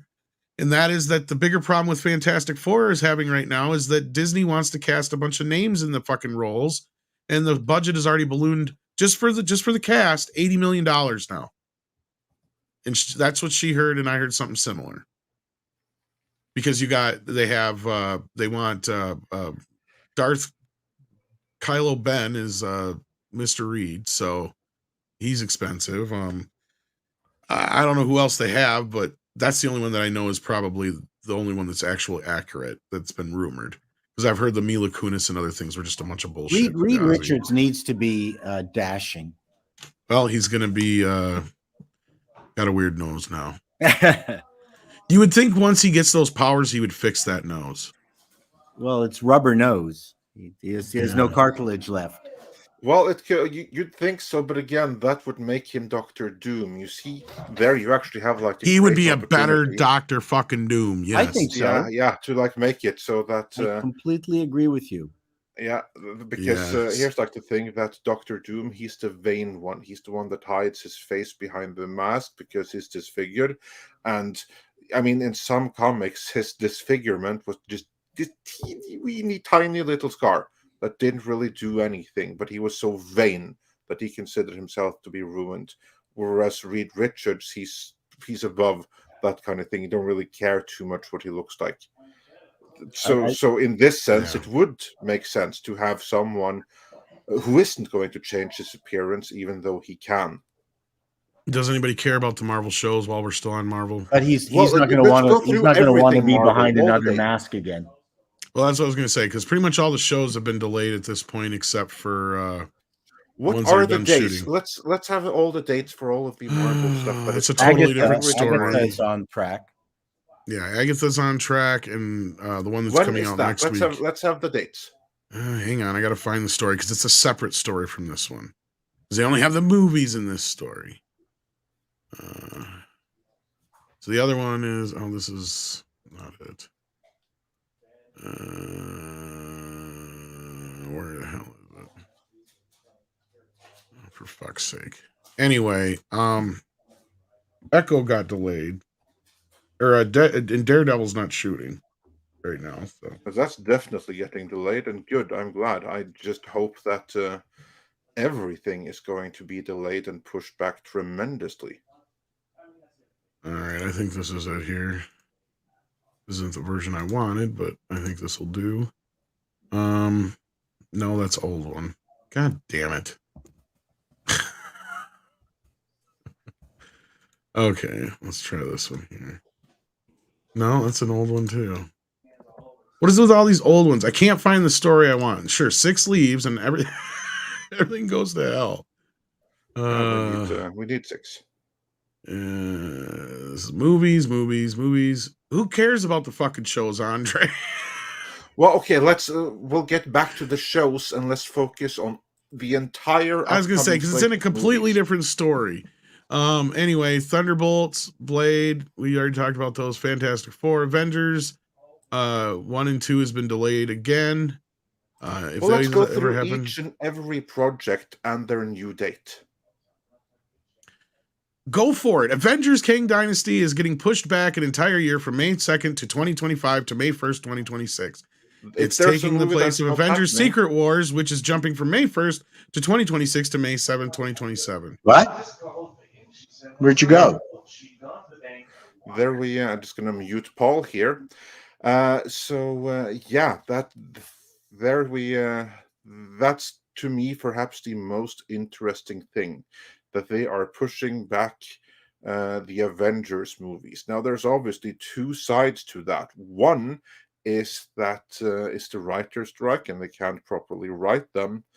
But this is where I hope that they will do what I've said that they should be doing the whole time, which is scrap everything not already filmed, give it a rethink, and then come back and do something else entirely. I think that these Avengers movies, the way that they were being planned, were going to be complete and total disasters, because you have a terrible team of Avengers, and you have a villain that to me never really worked and that could be in jail by the time that this is filming anyway. So, script. What's your thought about these Avengers movies? And script. I think he stepped away. He stepped away. Yeah, he said he was back in the private chat here. Oh. But Tom, these Avengers movies, especially the Kang Dynasty, what do you think is the chance that it's not going to be the Kang Dynasty by the time that it actually opens? I think they're still stuck doing that, but I think they're just gonna recast at this point. They've got some time to work on it, so. If they just recast, and I feel that they're really screwing themselves over, because I don't think that Kang is working. Well, you're not wrong there, but it's just at this point, what are they going to do?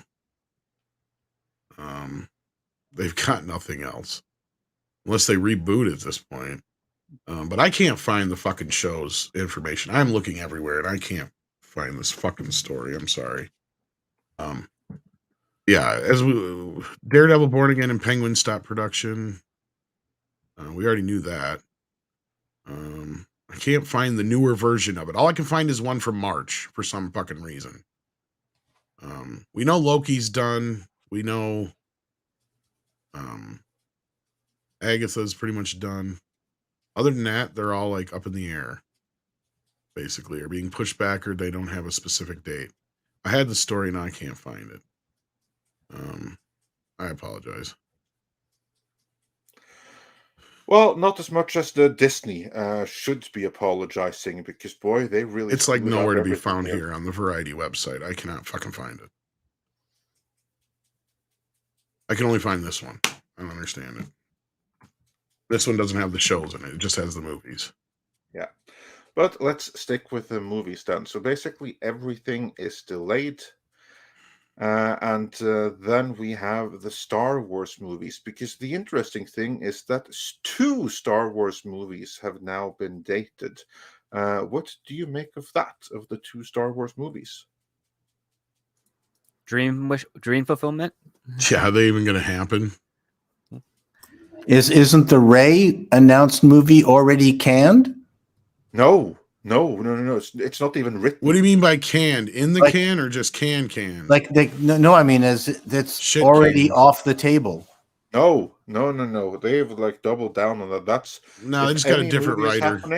It's that one, because I mean, even Iger is behind that, because Iger, unfortunately, is personally invested in the sequel trilogy, because that was he was part of making that happen. So the Rey sequel, that is something that goes beyond Kennedy and into Iger territory. So if there's one movie that's happening, I think it's that one. What I think these 2 movies right here, I think that, I don't know this, but I would guess and imagine that one is the Rey movie, and the other is the Mangold movie, the prequel. Because my theory the whole time, because when these 3 movies were announced, it was the past, the present with the Mandalorian finisher movie, and the future with the Rey. And what I think is that in those 3 movies, they're going to reframe the entire Star Wars universe to make it have been about Rey the whole time. I think the Mangold movie is all about the creation of the Jedi and the stupid Jedi Temple and those How to Be a Jedi books, and how it was all leading up to Rey, just to set up the Rey movie. So if I were to speculate, I'm speculating that the first of the 2 Star Wars movies to come is the Rey movie. No, sorry, it's the Mangold prequel, and the second one is the Rey movie. Well, you're also forgetting the Dave Filoni film, which is going to be theatrical. That's a Disney. I thought that was Disney. Yeah, but they can't do anything with that because of the Disney Plus strike. Because the writer's strike is they can't do anything with any of them because of the writer's strike. Yeah, but that one has to finish like the. We're forgetting about the YTD YTD project too. Like that's the thing, and I thought all the stuff for Filoni was going. Oh, that's right. He did get a theatrical one too, didn't he? Yeah. Mm-hmm. That's the one I think is missing here, and I think that the only reason that one is missing, that's why I think that this is the Rey movie and the Mangold movie, is because they can't do anything with the Mandalorian movie until they have finished up the Mandalorian TV universe. I mean, first they have to do Ahsoka, and maybe an Ahsoka season 2, and maybe a Mandalorian season 4, and who knows what else, before they can do the Filoni movie. Yeah. Well, nobody cares. Elsewhere, the new Alien movie, not to be confused with the TV show, is set to be produced by Ridley Scott and directed by Fede Alvarez, and will open on August 16th, 2024. Production delays on filming both Blade and Thunderbolts. We already brought that up. So another Alien movie? Yeah. Prometheus was dreadful. Yeah, and so was the one after that. But as also said, Daredevil has stopped filming.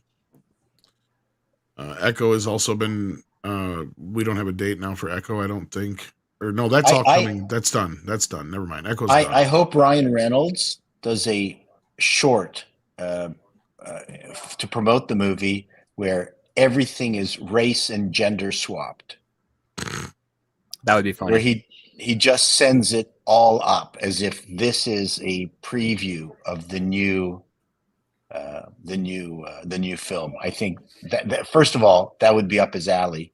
I'm sure he's thought of it. Whether they'd let him do it, that's another thing. But boy, that would be refreshing. And I forgot, we're getting all of Echo at once. Are you getting echoes from me? No, the show. Oh, sorry. The show is being dropped completely in a binge model. Yes. Yeah, I forgot it's already done. So that's just it. Pretty much everything past Loki season 2 and those few shows that are done, they don't have anything else. And their next movie after Deadpool, which would be the Thunderbolts, is not even done yet. And the interesting thing too is, or no, they have the Brave New World in between there. Sorry. If Katzenberg was involved, let's say, I'm just going to throw his name out, and let's say James Gunn left him in the lurch, you just know that there would not be this dearth of product in the pipeline. He's such a competitive individual. It's like Disney has just not only lost the ability to make anything good, they're tired. They can't even be mean about things, in a good Hollywood way. Like, I'm going to get that bastard. I'm actually going to come out with a bug film before, before the Disney Pixar comes out with their bug film. I mean, and you need that kind of competitive individual at the helm of Disney, because right now they're just laying back and letting Gunn fill up whatever movie schedules he's going to want to fill up. It's extraordinary. Yeah, Gunn right now is the key to the future of the comic book movie genre. Right. Because Marvel, as it is right now, they are just destroying it. They're destroying everything with their shitty movies. But they haven't doubled down and went, oh crap, Gunn's gone. We are now going to kick ass. Like, I'm not hearing this at all. They've just rolled over. Gunn has got a... Yeah, this I agree. This is what we should be hearing right about now, is them especially taking the opportunity of this strike. As I said, this should be a reset for them. Now they have the data of phase 4 and so far in phase 5 to know perfectly well that what they've been doing since Endgame just isn't working. So it's time to scrap everything that they have planned and start over and get it right. Get in some new people that can do what James Gunn could back then. But I'm not seeing them doing that either. No. I hope they're doing it. Maybe they are doing it. This is like the hope that they are doing that. We just haven't seen it. Script. What's the chance of them actually doing that? Of them doing some level of retooling and trying to get back on track? Pretty astronomically low. I mean, I don't think it's going to happen anytime soon. The infrastructure doesn't allow for such a change to occur over at Disney. The players that are there, even with all the firings that they're doing that more so to save money as opposed to expunging any type of ideology. Yeah, and that is the big issue, because that only means it's not going to get any better. Yeah, I mean, no, Paul is absolutely right. Disney and Marvel should be saying, "Oh crap, we lost James Gunn. We now have to try and find someone that could do what he did, and if not better." And start pumping out stuff to really put him and his plans in a doubtful mindset. But they haven't done anything of that nature. They are succumbing to an inevitability with anyone that once you reach cross a certain Rubicon of success, where you feel your brand is bulletproof.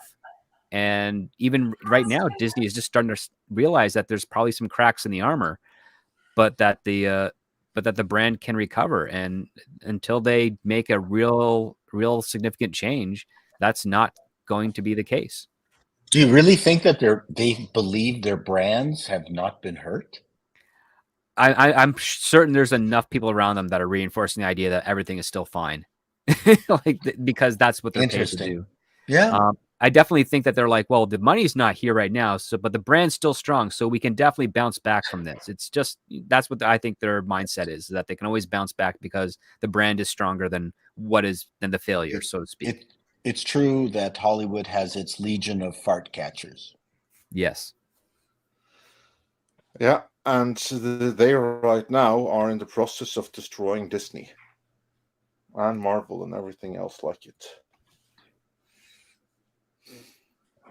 Yeah, I don't know if there's much else to cover in this particular story before we move on with some super chats here. Not really. That's what I was saying. Nobody, like, the shit that's coming out, nobody really cares about at the end of the day. Like, other than the Avengers films, the next few Marvels movies suck. You got the Marvels, like, and then we get Deadpool 3. Hopefully that'll be good. But then after that, it's the Thunderbolts and Brave New World and Thunderbolts. Who gives a shit about any of those films? That's our next big few films. This is worse than Phase Bore.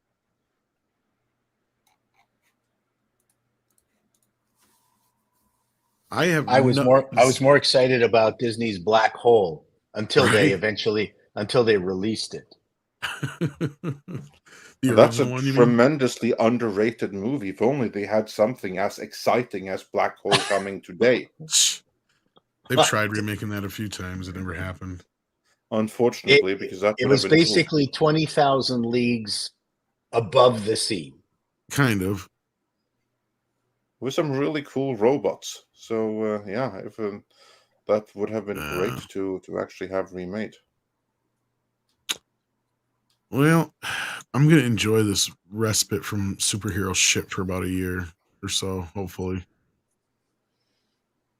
Because the only movie I'm going to see is Deadpool 3 until Superman. After The Flash. That I can think of. Because even Spider-Man 4 has been delayed now for God knows how long because of the writer strike. Yeah, but there's still Blue Beetle and Aquaman. I can... I don't know. Maybe I'll go see Blue Beetle. I don't know on that one. Okay, I'll put that as in the maybe category. Remember, George Lopez is playing an idiot in that movie. So why do you have to remind me of that shit? I was just about to say the only reason I might go see it is just because Paulie and I willed into existence Sholo's casting into this movie, but then you had to go and say that shit, Script. Well, he's playing an idiot, so that means he's the butt of jokes. Which, if you want to laugh at George Lopez for him not being, funny, intentionally, there you go. That's one thing that's actually kind of broken my heart a little over the last 8 to 10 years is that people don't realize that bad guys are supposed to say bad things, and they start using that as the actual voice of what the actual theme of the film is, and it's like, no, that's not it. Darth Vader was wrong when he said the dark side. You don't know the power of the dark side, because it was nowhere near as powerful as what Luke's love was to him. Just quicker and more aggressive. It's the easy way. Yeah. Which shows the concept that the dark side is really just a lack of discipline, and the light side is nothing but discipline. Right. Well, I'm not seeing any specific ones here for you, Paul. You said you had to take off on us. I do have to go. I know Script will be leaving us soon too, or at the same time, and I don't think I've seen any for you specifically, either, Script, except for this one referring to the writer's strike. I guess you could maybe comment on this. Pinochet's helicopter says, I think writers should strike for a minimum of 10 years to really get the point across. Objectively, the longer it goes, the better their chances. Yeah, but writers got to eat, Pinochet. Yeah. And it's expensive being in LA. Far too expensive. If the state was able to rein in their abuse politically, California would be flourishing. In fact, Schwarzenegger tried doing that. I remember all the commercial ads of "Come, bring your business back to California, where we promise we won't raise your taxes." And then, as soon as he finished his term, the exact thing he didn't want happened. So. So yeah, that's the problem with being in politics. You're only there for so long, That's right. and then someone else can come and undo everything you did. I plan on never being in politics. That's probably a decent plan. I was PTA co-chair for 1 year, and holy smokes, that was a nightmare. I don't know how politicians can take it. You have to have a very thick skin, or you have to be pathological. They just Yeah. embezzle a lot of money. That helps. Well, you can't embezzle money as a PTA chairman. You have to reach a certain level. Like first, you have to really work your ass off to reach that level where you actually can. Yep. I don't know if I yourself. consider a PTA chairman much of a politician in comparison to most others. No, you need to be head of Oxfam, and then it's easy to move money around. You just got people giving you money if you're normally a politician. Well, there's that don't too. you? Yeah. Well, you got to protect the staff that are mishandling kids in Haiti. I mean, you got work to do. It's a difficult job. Actually, there's another one here that I think you guys might be good for. Clips Warlord says, some people in your comments have been saying it's stupid to care about what an actor does outside of acting. Thoughts? Unless it breaks the law, you shouldn't care. Normally, I don't. Yeah, I mean, I try not to let that shit bother me too much, unless it's like you just said, script where it's like, okay, there's enough, like an Ezra Miller, like enough's enough, right? Like you're starting to encroach my enjoyment of your acting. Bill Cosby, for instance, that's another one. That's been talked about a lot. O.J. Simpson hurt his career. Very much so. Yeah, absolutely. Here's like the thing. I think that that we should give all actors some kind of leeway, because if we don't, it's going to be impossible to enjoy anything. You're going to end up becoming a hypocrite before too long. Yeah. Well, the other part too is exactly. The other part too is the failure of society to actually raise them up on pedestals when they should never have done that to begin with in the first place. It's like, oh, you're a good actor. Great. Thank you. Moving on. It's not lauding after them, thinking they're the best representations of who we are as people, which is silly, but it's also the outcome of fame and popularity is you latch on to the fact that they're popular and you forget how they managed to get there. And then on top of that, you also forget the fact that they are human beings and they say stupid stuff all the time and do stupid things as we all do. You can't stop. Oops. You can't stop people from putting actors up on pedestals. It's just the nature of the business. People are fame whores, and it's a very. I mean, I've been to the award shows, and you'll turn around and see someone who's extremely famous, and I'm not inoculated against going, oh my God, it's them. And it's even if you're in the business, you're always going to react to somebody and go, wow, that's, oh my God, it's Michael Palin. We each of us have our own heroes. So mine is usually just very beautiful, talented women, but yeah, they'll do it. Yeah. They'll do it. No, that's for sure. Yeah, but I wasn't quite finished, because what I was saying is that we should give actors some level of leeway, especially now in the age of social media, because at some point most of them are going to expose themselves as blithering idiots, commies, or something to that end. And if you're going to hold some to that standard, you're not going to be able to enjoy anything. Because the moment you start looking what people stand for in social media, absolutely everything you enjoy will have some person whose values do not align with your own.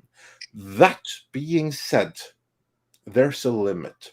There is a limit where actors go beyond a level where you can no longer ignore it, because now their public persona and their personal activism or their other behavior has gotten to a point where the baggage that is associated with them is just impossible to ignore. Like, for instance, Ezra Miller is at that level right now.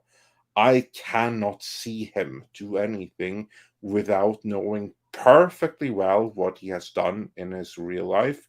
And also, as I said earlier in the show, just like with Shelley Duvall, I look at her and we know later what kind of like mental health issues that she has had. And then I see that shines through in her performance. It's not a performance. It's a person with mental health issues. And this is the same thing I see with Ezra Miller. I see it in this movie. Looking back, I see it in his previous work. It's not just acting.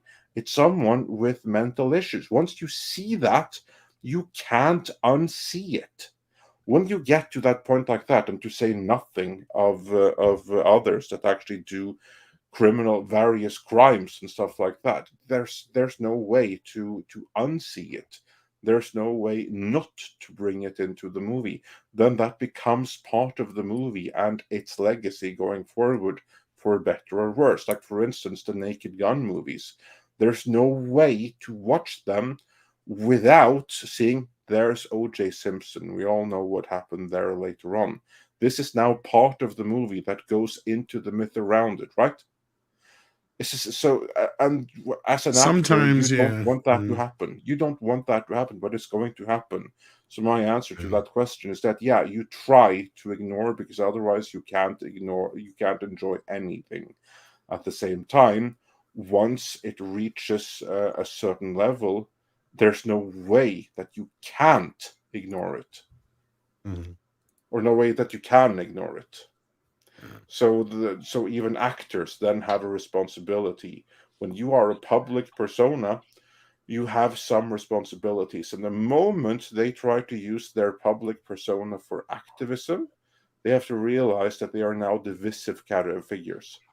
They may think that they're doing the world a favor, but what they're doing is that they're doing the audience and their future employers a disfavor by making themselves divisive.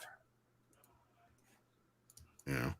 Well, with that, I don't know if you have anything more to add or subtract from that, boys. But Well, the only thing I would say is that, you know, in the old glorious era, the Babylon era of Hollywood, the studios would let the actors involve themselves in extremely lecherous activities in exchange for them to shutting up.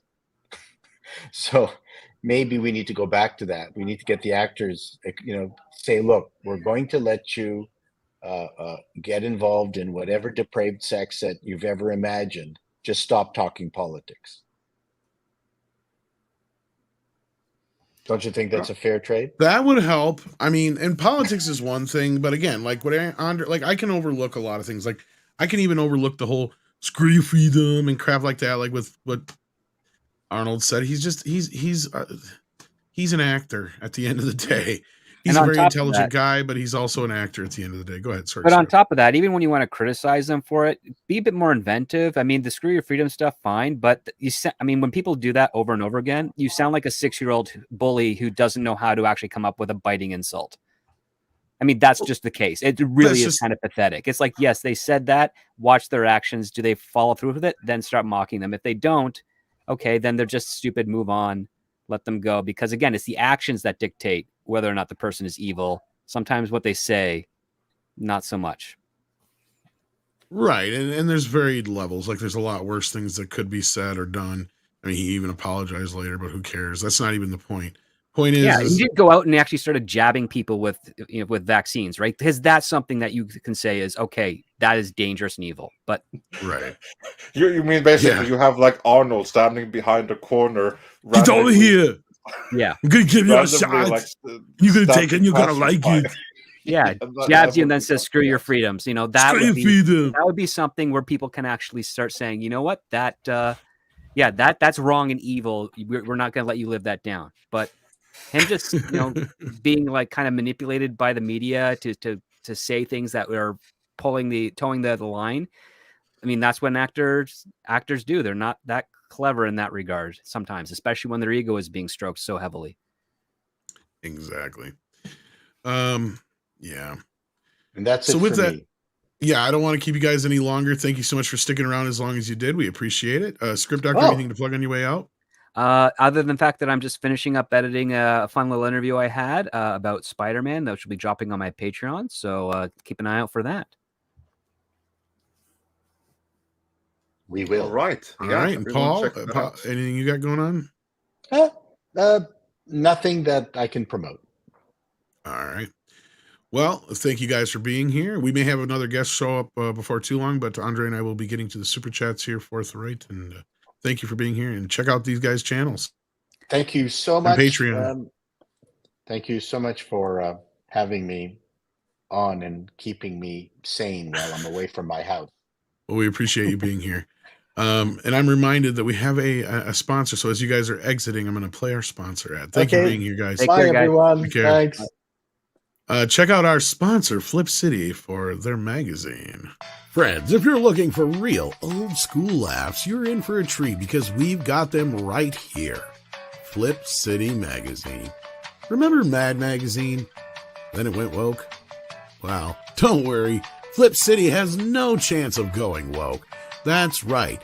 4 times a year, you'll get an actual printed magazine full of jokes, stories, comics, and more, all about today's pop culture, entertainment, and woke politics. Flip City takes terrible entertainment trends we love to hate with hilarious parodies of Lord of the Rings, Stranger Things, The Walking Dead, Star Trek, Hunters, and more. Trust me when I say there is nothing else like Flip City on the market. So subscribe today.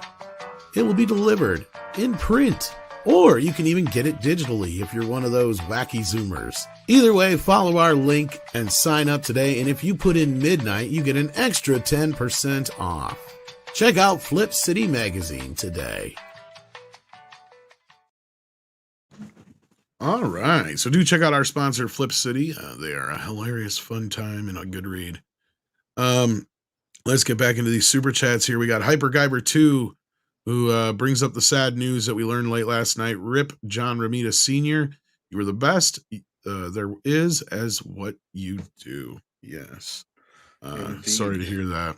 Yeah, he was one of the great comic book artists. So his work and his contribution to the medium will be missed and will live on forever. Indeed. And then we've got Nightwish Fan 1991. The year is 2031. The U.S. has fallen. Movie tickets cost 1,000 digital currency per person. Avatar 5 releases in theaters. I think you're being optimistic about Avatar 5. The rest may be accurate. Yeah. The everything else is probably more likely than Avatar 5 being released. That's what I'm saying. Yes. Yeah. Of everything there, Avatar 5 release is the least likely thing to happen. We're not getting Avatar 5 before 2039. And then Dr. Long Dongler sends us a thumbs up. If you haven't hit that thumbs up yet, please do. We appreciate that here at the channel. Kenneth LaRox has been a member for 25 months. Says, good afternoon, all. Thank you so much, Kenneth. We got Doug1985 who says, somebody spoiled the ending of The Sixth Sense and Saw Part 1 for me. I had that happen with Saw, but I'm kind of glad because I'm not really into the torture porn shit. But I got lucky with Sixth Sense considering I had a friend badger me to go see it. And I'm glad he didn't spoil it for me. But it's one of those movies that once you've seen it once, maybe twice at most, it doesn't really stand up to rewatches. This is the problem with M. Night Shyamalan and movies. Unbreakable is his best movie, yeah. Yeah. I also really enjoyed The Village. That's his personal favorite. But once you know the twist ending, the whole movie really doesn't hold up all that well. This is the problem with twist movies. It works the first time you see them, but after that, it's a completely different matter. And taking us back to the spoiler conversation, these are the only times I can see it being a point. But then you got to ask yourself, if a movie being spoiled for you like that, and if it doesn't have rewatchability afterwards because of the ending, does it hold up? I would argue The Sixth Sense doesn't really hold up so well. Like, we don't really talk about it. We talk about it still, but it's not like held on the same, like we still hold up the original Planet of the Apes, right? That had a twist ending, but it's not about the twist ending now. Everybody already knows. In fact, they spoil the twist ending on the cover of most of the videos and DVDs that have ever come out. Yeah, It's just a good movie. I think Sixth Sense unfortunately doesn't stand up to that. As where Saw, look at that franchise. On the other hand, they're what, 11 movies deep now? like, there's a new one coming later this year. Exactly, and I'm not even exaggerating. I believe they are on like movie 9, 10, or 11 now. I know there's been a I couple know spin-offs. there's a Norwegian in the new one. So I read something about that in a Norwegian trade or something. So I don't think knowing the Saw spoiler really does any harm to that film. That's an example of the opposite, right? Because that movie is built upon the idea that you got a brand new, movie. I do think that Saw is something that, like the whole thing with the first one, that whole movie is built up very much towards maybe the first one, but after that, it's built on the idea step. that you have Jigsaw, right? Like that's the Yeah, thing is but that's Jigsaw was after able that. to That's transcend that. And then, it's kind of the same can be said about the sequels to Planet of the Apes. Beyond that, you have, basically the similar characters and whatnot and the storyline that takes you through it. 7 is also, though, a good example of a movie that has a twist ending, but I can still enjoy it. Even though I know the ending is coming, it still gets to you. It gets under your skin. That's what I'm talking about. You still can make a movie and still know the ending and it still be good. And I mean, that's a meme now. What's in the box? Everybody knows that, right? I mean, come on. Anyway, moving on. Pinochet's helicopter. We got this one already. Thank you so much. Bye Bye Hollywood says, I sense desperation. It's either 50-year-old virgin or is it Disney realizing we screwed? A 50-year-old virgin or Disney realizing we screwed. I'm not sure which part you're referring to on this part. With all the stuff that goes wrong for Disney. I think it's just a 50-year-old virgin would very often begin to feel something like desperation.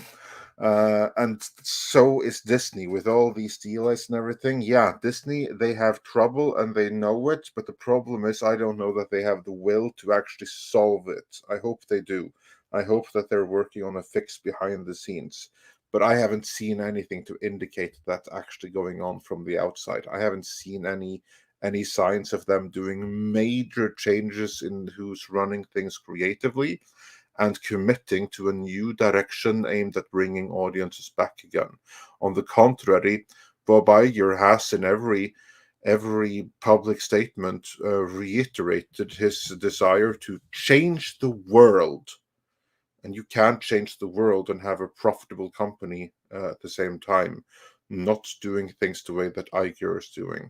So he is doing cuts, and that is positive, but I do hope that there's a secret plan there. I'm still not discounting it, but yeah, Iger needs to be more strategic about who he cuts to try to change the company. Sam Lowry says WDW Pro persistently disputes Doomcock scoops and oddly mentions Mike Zero with Doomcock in the same breath rather than sharing Pro appears to poach subscribers. Well, I don't know if I agree with this so much. I mean, this is kind of a very biased view on the situation. Pro does what he does. Doomcock does what he does. Nobody's telling you to not watch the other or to watch the other one way or the other as far as that goes. In fact, I've never heard Pro say anything directly against Doomcock as far as I know. I've heard him even say that on a couple of occasions that Doomcock has been right. Yeah, I mean, and as far as this Mike Zero business, I don't know about that, but I mean, there's rumors that have gotten away from the original source of the rumor and permeated in different ways, and we've even commented on the ways that those rumors have kind of been twisted. And anyway, Sam, if that is how you're reading of the situation, then I haven't paid enough attention to see who is talking how about who to really have any kind of opinion about it. But if that's your impression, then that's your impression. And that's fair, but I will say as a YouTuber, I don't really believe in this poaching subscriber thing so much because it's like you have to be good to keep subscribers, right? It's all about you. There's been several people who like to make accusations or claim that, oh, people are stealing these subscribers or they're not watching me because of this other person or something like that. That's complete and utter bullshit. like, so what if you can't watch us live? Like, I don't feel bad if somebody goes and watch Gary or one of those guys if they're live at the same time. That's what you choose to do. And if you come back and finish watching our show on the replay, fine. I'm not gonna. It's just the way the world works. What we do is what we do. I can't change that. Nothing I'm gonna try to do, especially if you try to badmouth anybody. What good is that gonna do? So I don't see I don't see either party acting in this way, Sam. But I don't see what you're. I don't see what you see. But yeah, if you see it, that's what you see. That's fair. But and thanks for the support. Yes, thank you. Aaron Pipe says, "What happened with Wonder Woman 84? You mentioned. Still can't accept the male abuse aspect. What else went wrong? Oh, with the movie, or you mean just in general? If you mean what I was referring to specifically how that whole movie was undone by the end, and no one really remembers any of the events of it other than Wonder Woman herself. That's kind of like what I meant with it. It's a movie that doesn't matter in the bigger scheme of things. Of course, you can interpret it in a couple of different ways. It could be that in the Snyderverse we have seen so far, maybe the Flash is just gone, and whatever else happens now, that's him in his own little multiverse somewhere that we don't really know. But the way that the movie appears from his point of view, nothing really mattered in it. Because, yeah, he comes back and there's a couple of subtle differences, but other than that, the whole movie might as well have been a dream. That's what I meant with Wonder Woman 84. Yeah. Pilgrim Media says, I'm sad for the memory of Disney of my youth. Well, at least we still have it. You can always revisit it. Yeah, and that's also like what I mean with you have to preserve your own physical media, because what is unfair is for people to want Disney to fail and stuff like that. What you have to realize is that Disney right now is a company that has been hijacked and co-opted by very evil people that has taken something that actually was positive to the world and that had a unifying message, and they have turned it into something toxic, divisive, and exclusionary. That's what Disney is today. But it wasn't always like that. And I think it's important that people remember what Disney was, have your own library of Disney content, because Lord knows they ain't going to release stuff like that before, or release many of the things from the archives again. So if you have like your Walt Disney Treasures DVD sets from back in the day, treasure them, because most of the stuff that's on them you're never going to see again, because it's problematic by current Disney standards. So remember the Disney that once was, see Disney as it is, as a cautionary tale, and hope and vote with your wallet for a return to what once was. That's what I will say about that. Yep, and just preserve your own media. That's the main thing. Whether it's digitally or in disc form, that's all I can recommend. Because with the shit we learn about every day, you know. SDR Red Wolf says, Andre, IEEE Spectrum covered new tech being used to decode encode nerve signals to overcome paralysis. A workaround is close. I hope so. I genuinely hope so, because you know what the problem with paralysis is when you have like a spinal cord injury.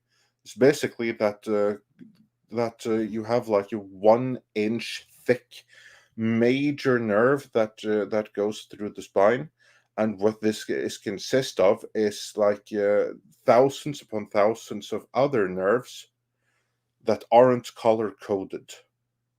That's the issue. If they were color coded, you could reconnect them and basically overcome paralysis. But since they're not, you can't. If there is some kind of tech that right now has the possibility to decode and encode nerve signals to overcome it, then that is a step in the right direction. I'm not going to buy that a workaround is close. What that means, though, is that when they say that the cure is 10 years over the horizon, that actually may be closer to reality this time than earlier times. I would not hold my breath for that being ready to go commercial, but that is a significant step in the right direction, because if they have, because it's something like that, something that allows you to decode and then reconnect the correct nerves. I am positive that that is the way to overcome spinal cord injuries. And then, yeah. So if they have some steps in that direction, beautiful. I hope that they will get all the funding they need to continue developing the tech and eventually find a way where you actually can cure that horrible, debilitating condition. Close, I don't buy.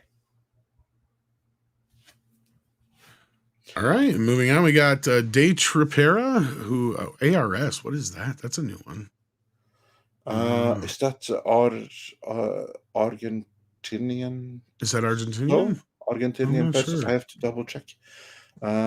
We get so many different currencies, which I am really grateful for. Argentinian peso. Yep. Yeah, it was Argentinian. I was right then. It was Argentinian pesos. Perfect. Well, thank you, Day Tripera, yes, for listening in Argentina. There are advancements with microchips on the brain that send electric impulses to the legs with no need of the signal traveling through the spinal cord. Yeah, we're getting there with certain things. I do know that. In fact, that's one of the interesting bits I liked about the RoboCop remake, actually, where they kind of explore some of those kind of elements. But, that is the workaround, though. I mean, like that's not a cure so much as it is a workaround. Exactly. That way, yeah. But I mean, that is something where you would have your own body work as basically a prosthesis. Yeah.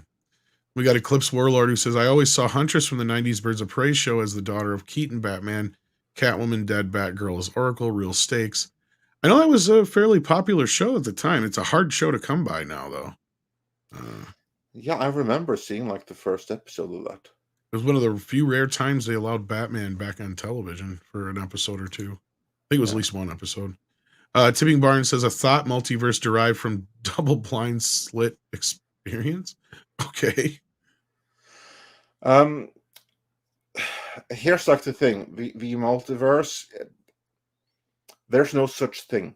What you have is bullshit pseudoscience, such as that double slit experiment. Like you have like a double slit thing, and then you go from there into a multiverse. You just took one big quasi-religious leap in how you chose to interpret your data. I mean, that's like a religious reading of the data, and that conclusion ain't there. I mean, you have to build a whole theoretical framework around it to get to it. And that's kind of like the thing with string theory and everything like that. It may make sense in math, and in math you can just always add an extra parameter, and you can say, okay, I have now decided that this extra link that I call plus a number here, that's a different universe. But in reality, it's just you add another number to the equation, and the rest is how you choose to interpret it. And every scientist that will tell you it's a multiverse, what they're doing is that they are interpreting data. That's their interpretation of it.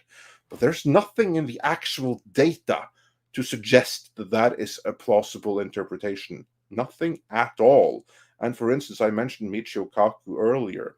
If you go back, you look at what he's been saying the past 20 years, 30 years, 100% of his predictions have not come true. I mean, the only thing that was coming true or was that the Large Hadron Collider would find the Higgs boson.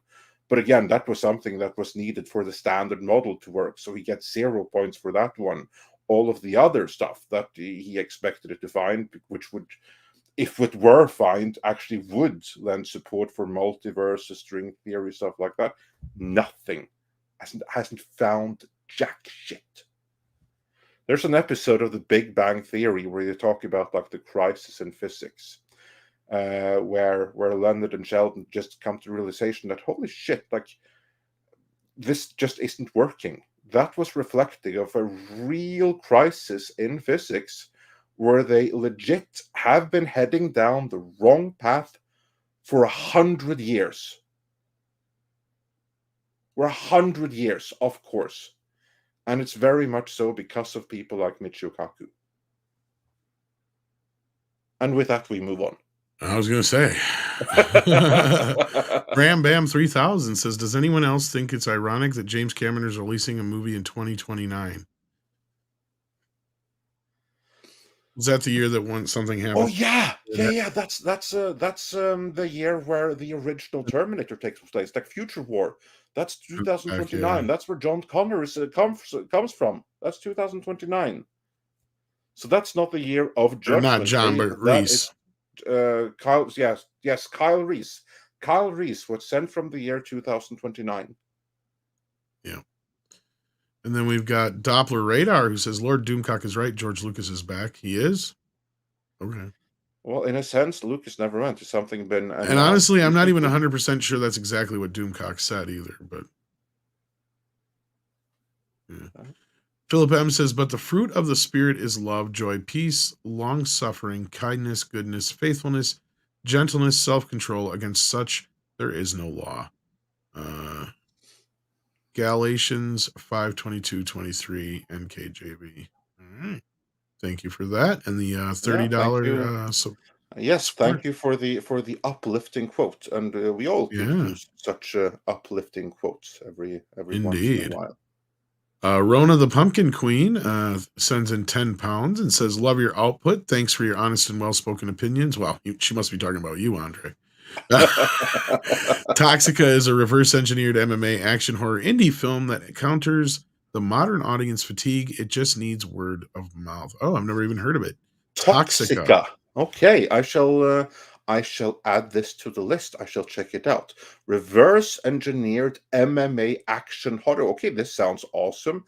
That counters modern audience fatigue. Okay, this sounds you got me sold. So thank you, Rona, both for the kind words, the donation, and the tip. I shall check this movie out. I shall see where this can be found, because I want to see it now. I do like some MMA movies.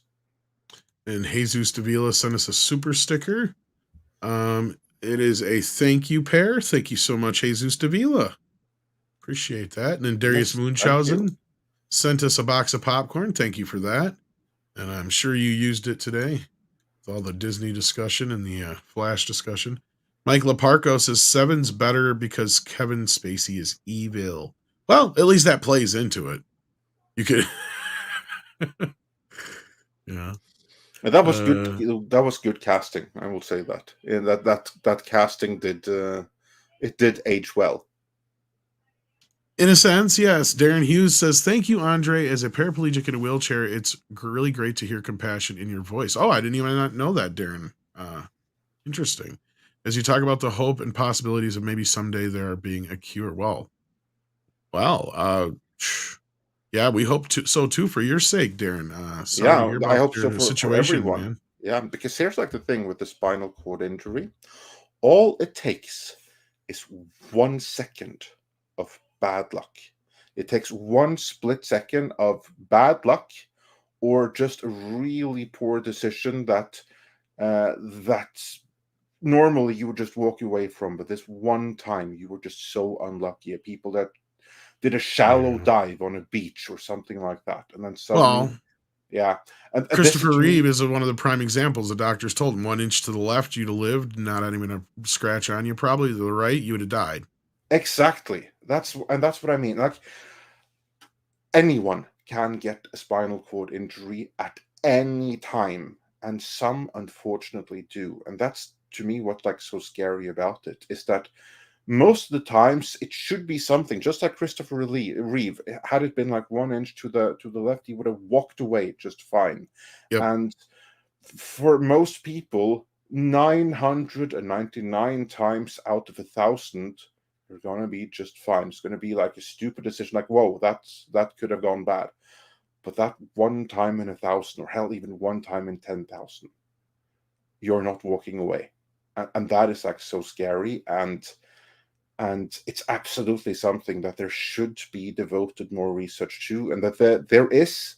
And if the current thing here with like properly spotting nerves so that you can reconnect them, God, I hope that there's something to that. So I hope that you will live to see a cure, that you will live to walk again. I do hope so for you and for anyone else that is in that thing. At the same time, I do hate anyone that gives kind of like false hope, because you should have hope, but not false hope, because statistically, you're not walking away from it, and that's something one just has to accept. So when there is hope, it better be real hope. Otherwise, you're just gonna devastate the person. That's the last thing that should happen. Yeah. Mecca J says Cameron must really love his Avatar since he's so invested in making the sequels for this long. I made a prediction last night. He's going to get so sick of it and be like, you know what? This is a trilogy. I'd much rather he do something else original than getting stuck there. That's what I was saying, because we kind of got into it a little bit last night, and and I think Six and others were giving me shit about my Avatar hate, but it's like, no. The whole point is this is a wasted fucking talent. He has done nothing for the past decade and a half or so.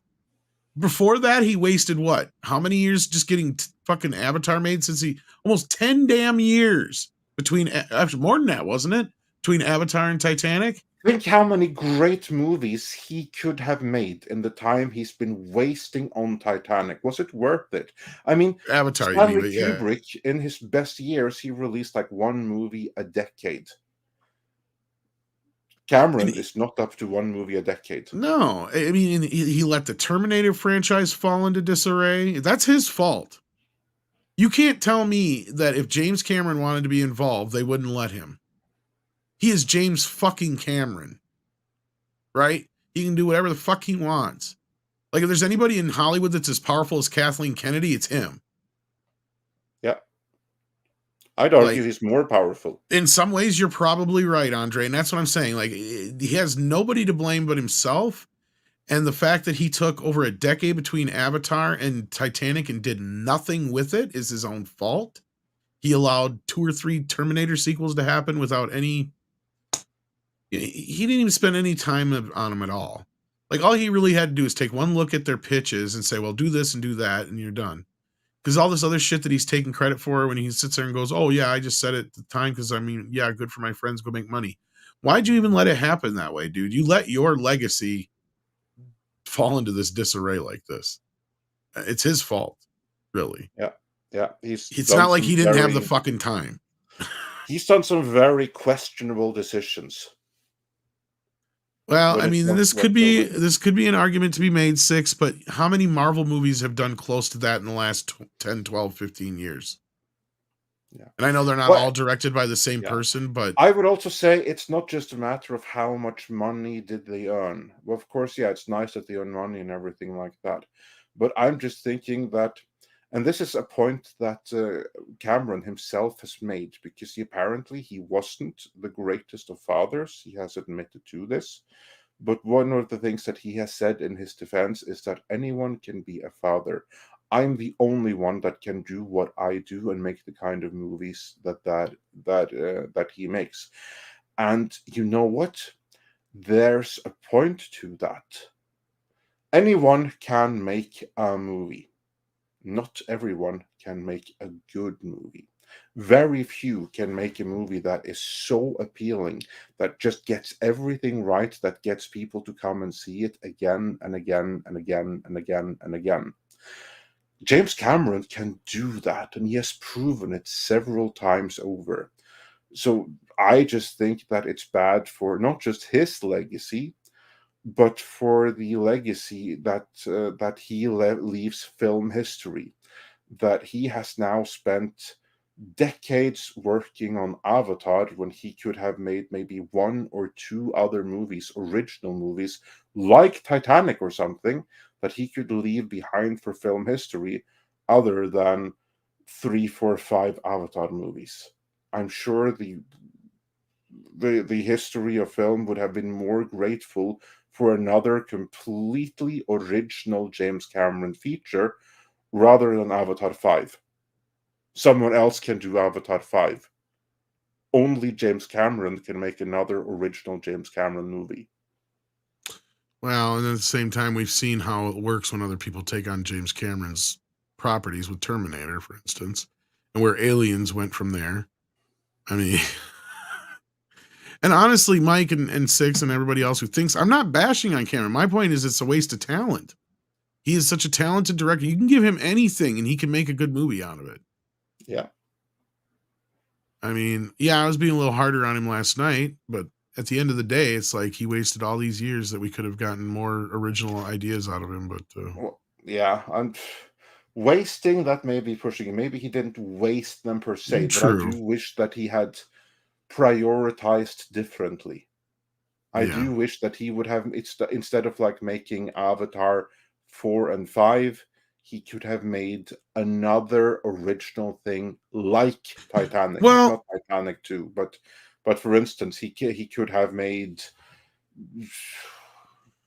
any other thing in history. Allow me to gripe for 2 seconds. Whatever. Because his whole thing is like, okay, he went down to the depths of the ocean and did the Titanic thing. Okay, that's cool, whatever. But his other excuse is he's been spending all this time developing the technology to do Avatar. Like he's sitting there with those guys tinkering in the you know, in the lab and figuring out all this shit. He ain't doing shit. He's coming in every other day to see how their progress is. That's my point, right? It's not like he's actually in there getting his hands dirty, doing the things that he needs to be done for Avatar. He's just sitting and waiting for other people to do it for him. That's my point. He could be doing other things in the meantime, like signing off on 4K transfers. Like, I swear, what does he do with his time that he's so busy? Like, anyway, Action Com says, please don't misunderstand my Christopher Reeve chat. Point of it was to look how the technology has gone backwards in terms of CGI in the 2000s. Yeah, well, and that's what I agreed with you, Action Com. I said that looked better. Script was just pointing out too that actually wasn't CGI so much as it was, another person's body with Christopher Reeve's head on it.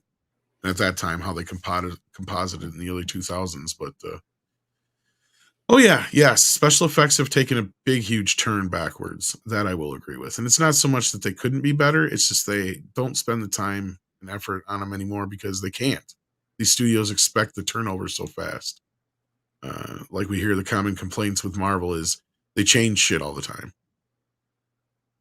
And if anybody who works in this field knows, it takes a long time to do this stuff. A lot of man hours. Yeah. John Doe says, are we going to come back to the James Gunn interview on Friday? I thought it was really interesting and insightful. Yeah, I really did want to dig into it a little bit more with Script Doctor. The main highlights I can run down real quick. Yeah, though. Do the highlights.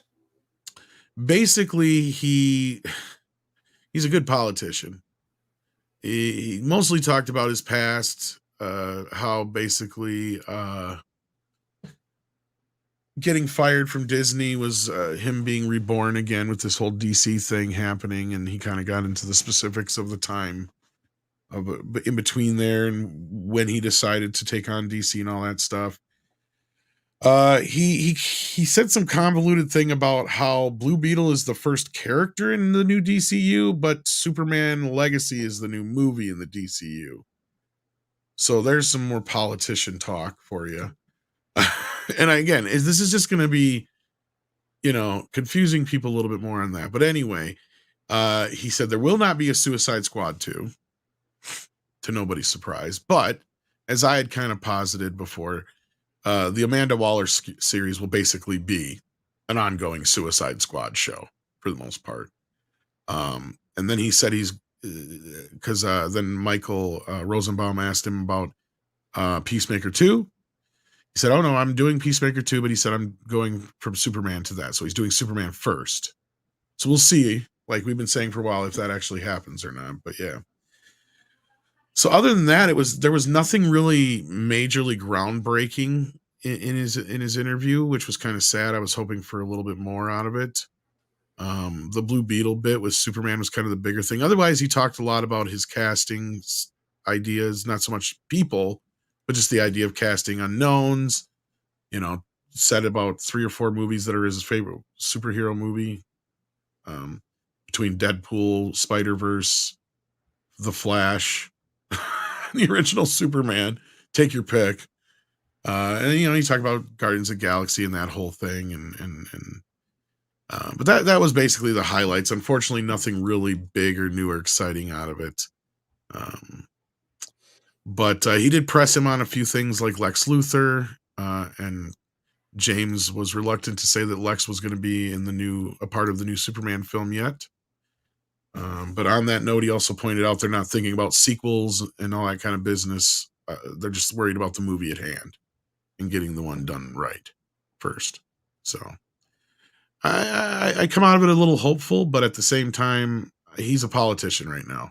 He's selling his idea. He's selling DC. You know what I mean? So we'll have to wait and see how this pans out. I look forward to listening to it myself. Maybe we can talk a little bit more about it on Friday. For now, though, let's go through the remaining super chats. Sure. We got Pinochet's Helicopter Tour says, a point I have never seen made, a barium metal in the spy world is misinformation planted to weed out moles. It's possible Disney sources are plants. Yeah, I brought this up to Pinochet when we've discussed the whole selling of Lucasfilm business. I said sometimes, and this is something we have to take into consideration too when we get information. There are stories that we have not run with, specifically because we have failed to vet them, and we have had reason to believe that we may have been given deliberate false information to put out there. So there are some stories that we just haven't run with. This is something that actually is the risk when you're doing this. When you're doing punditry, if you are good at it and you get an audience, you're going to have people reach out to you. Now, you're going to have legit people reach out to you, but you are also going to have people that will use you either to try to discredit you or to serve some other gain by putting fake information out there. This is a legit thing. And this is why we also emphasize this is a rumor and has to be taken with a grain of salt. That's not just because the claims are like salacious or something like that, but it's because there's a risk.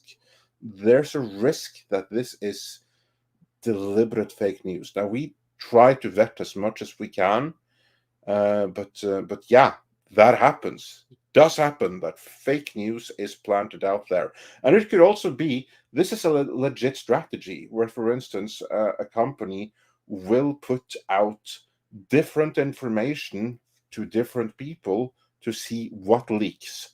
They'll do this when they know that they have a leak to try to root that leak out. Yep. And then the other side of this, James actually discussed in the interview with Michael, he said straight up, like, he can't respond to all these rumors or he'll be doing it all day long. And not only that, if he confirms one thing, it may say something about something else, and it may something to hurt somebody else's feelings or what have you.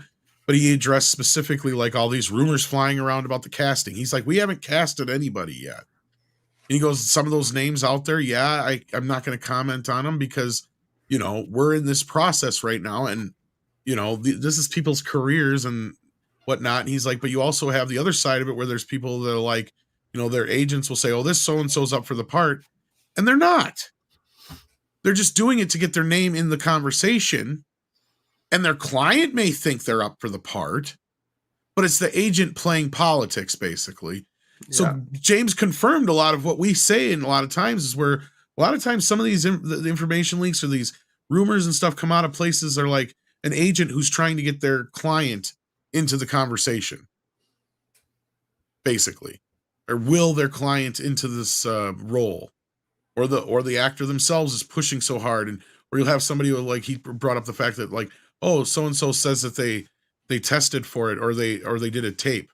It's like, yeah, they made a tape and they sent it to us. That doesn't mean we watched it, but they'll go around saying that they're up for the part, just to kind of boost their image or what have you. So again, that just goes along with the show. There's several sides to this thing, and when it comes to playing the rumor or the scoop game, you run this risk.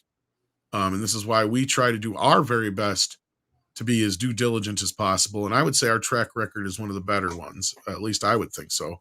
Because I hold Andre to a standard, he holds me to a standard.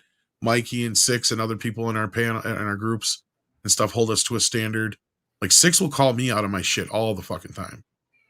So will Script. Script's another one that likes to make sure that we're, staying on target and whatnot. So we all have to function as each other's control mechanism. It's a checks and balances. Yeah. Yeah. That you need checks and balances.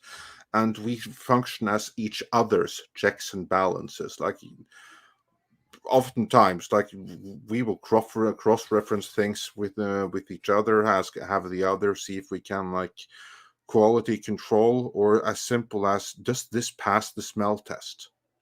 Right. Or I'll even reach out to other individuals that I can, kind of cross-reference with, or even other YouTubers or reporters like such as WDW Pro or Mikey Sutton we have in the past, and other certain people and such too. Yeah. Like more recently, like the whole Kang, what's his real name? I just forgot it. Jonathan Majors. I had started hearing the rumors from a couple places, and one of the first persons I asked about it was WDW Pro, and he's like, I've been hearing the same thing. So then sometimes you're like, well, that means there might be some truth to it. So at least that's where we vet it, and we like, okay, well, we're hearing it from multiple places, and other people are hearing it too, besides us. So yeah, that's something to take into consideration. Mark Tronstar says, what is this obsession with blue people? I don't know. Smurfs? I don't know. Well, blue pops on screen. That's his obsession with them. That is also why, like, a bunch of movies, when they were remastered and stuff like that, in like the in the late aughts, early 2010s and stuff, they typically had like a blue filter applied to them because they would pop more. And he wants Avatar to pop. That's his obsession. Oh, Cameron loves the blue. Yeah. Yeah. Cameron, he did that to Terminator. But some of these movies, they have to, I've been learning more and more, they have to do what they can just to preserve the color, because older film fades. Is what I'm learning more about, and how quickly it fades. And what you have to do to combat the fading. Ace 1589 2001 says, with the accomplishment of Alita, Cameron could make a Berserk film. There you go. Yeah, he could. Absolutely. Yeah, he could produce. That's the other thing too. He didn't really produce a lot this period either, right? He could have been producing simultaneously. That doesn't take as much of your time and effort as directing. And should have directed Fire and Ice. I'm still bitter that we never got that. Yeah. Did you see there's a comic book deal with that now? Yeah, I did see that. I haven't seen Drew Struzan, I think it was, or no, Ralph Bakshi it was, or whoever was sharing it out. One of them guys. I can't remember. Yeah, now. Something like that. My brain, I need to eat. My brain's going floppy. But with that, we're caught up on Super Chats, and since our guest hasn't shown up yet, I think we're just going to wrap things up here, since I have to get ready for court. Dun, dun. I'm going up against Star Wars again over on Chris's Star Wars stream here in a little bit. Yeah, get ready. So check us out on Film Threat. So no 4K for you tonight. And then after that, Andrew of Legal Mindset is having a celebration, so I'm going to pop by there as well. So hopefully you guys see me there. Andre, anything else going on that we should know about?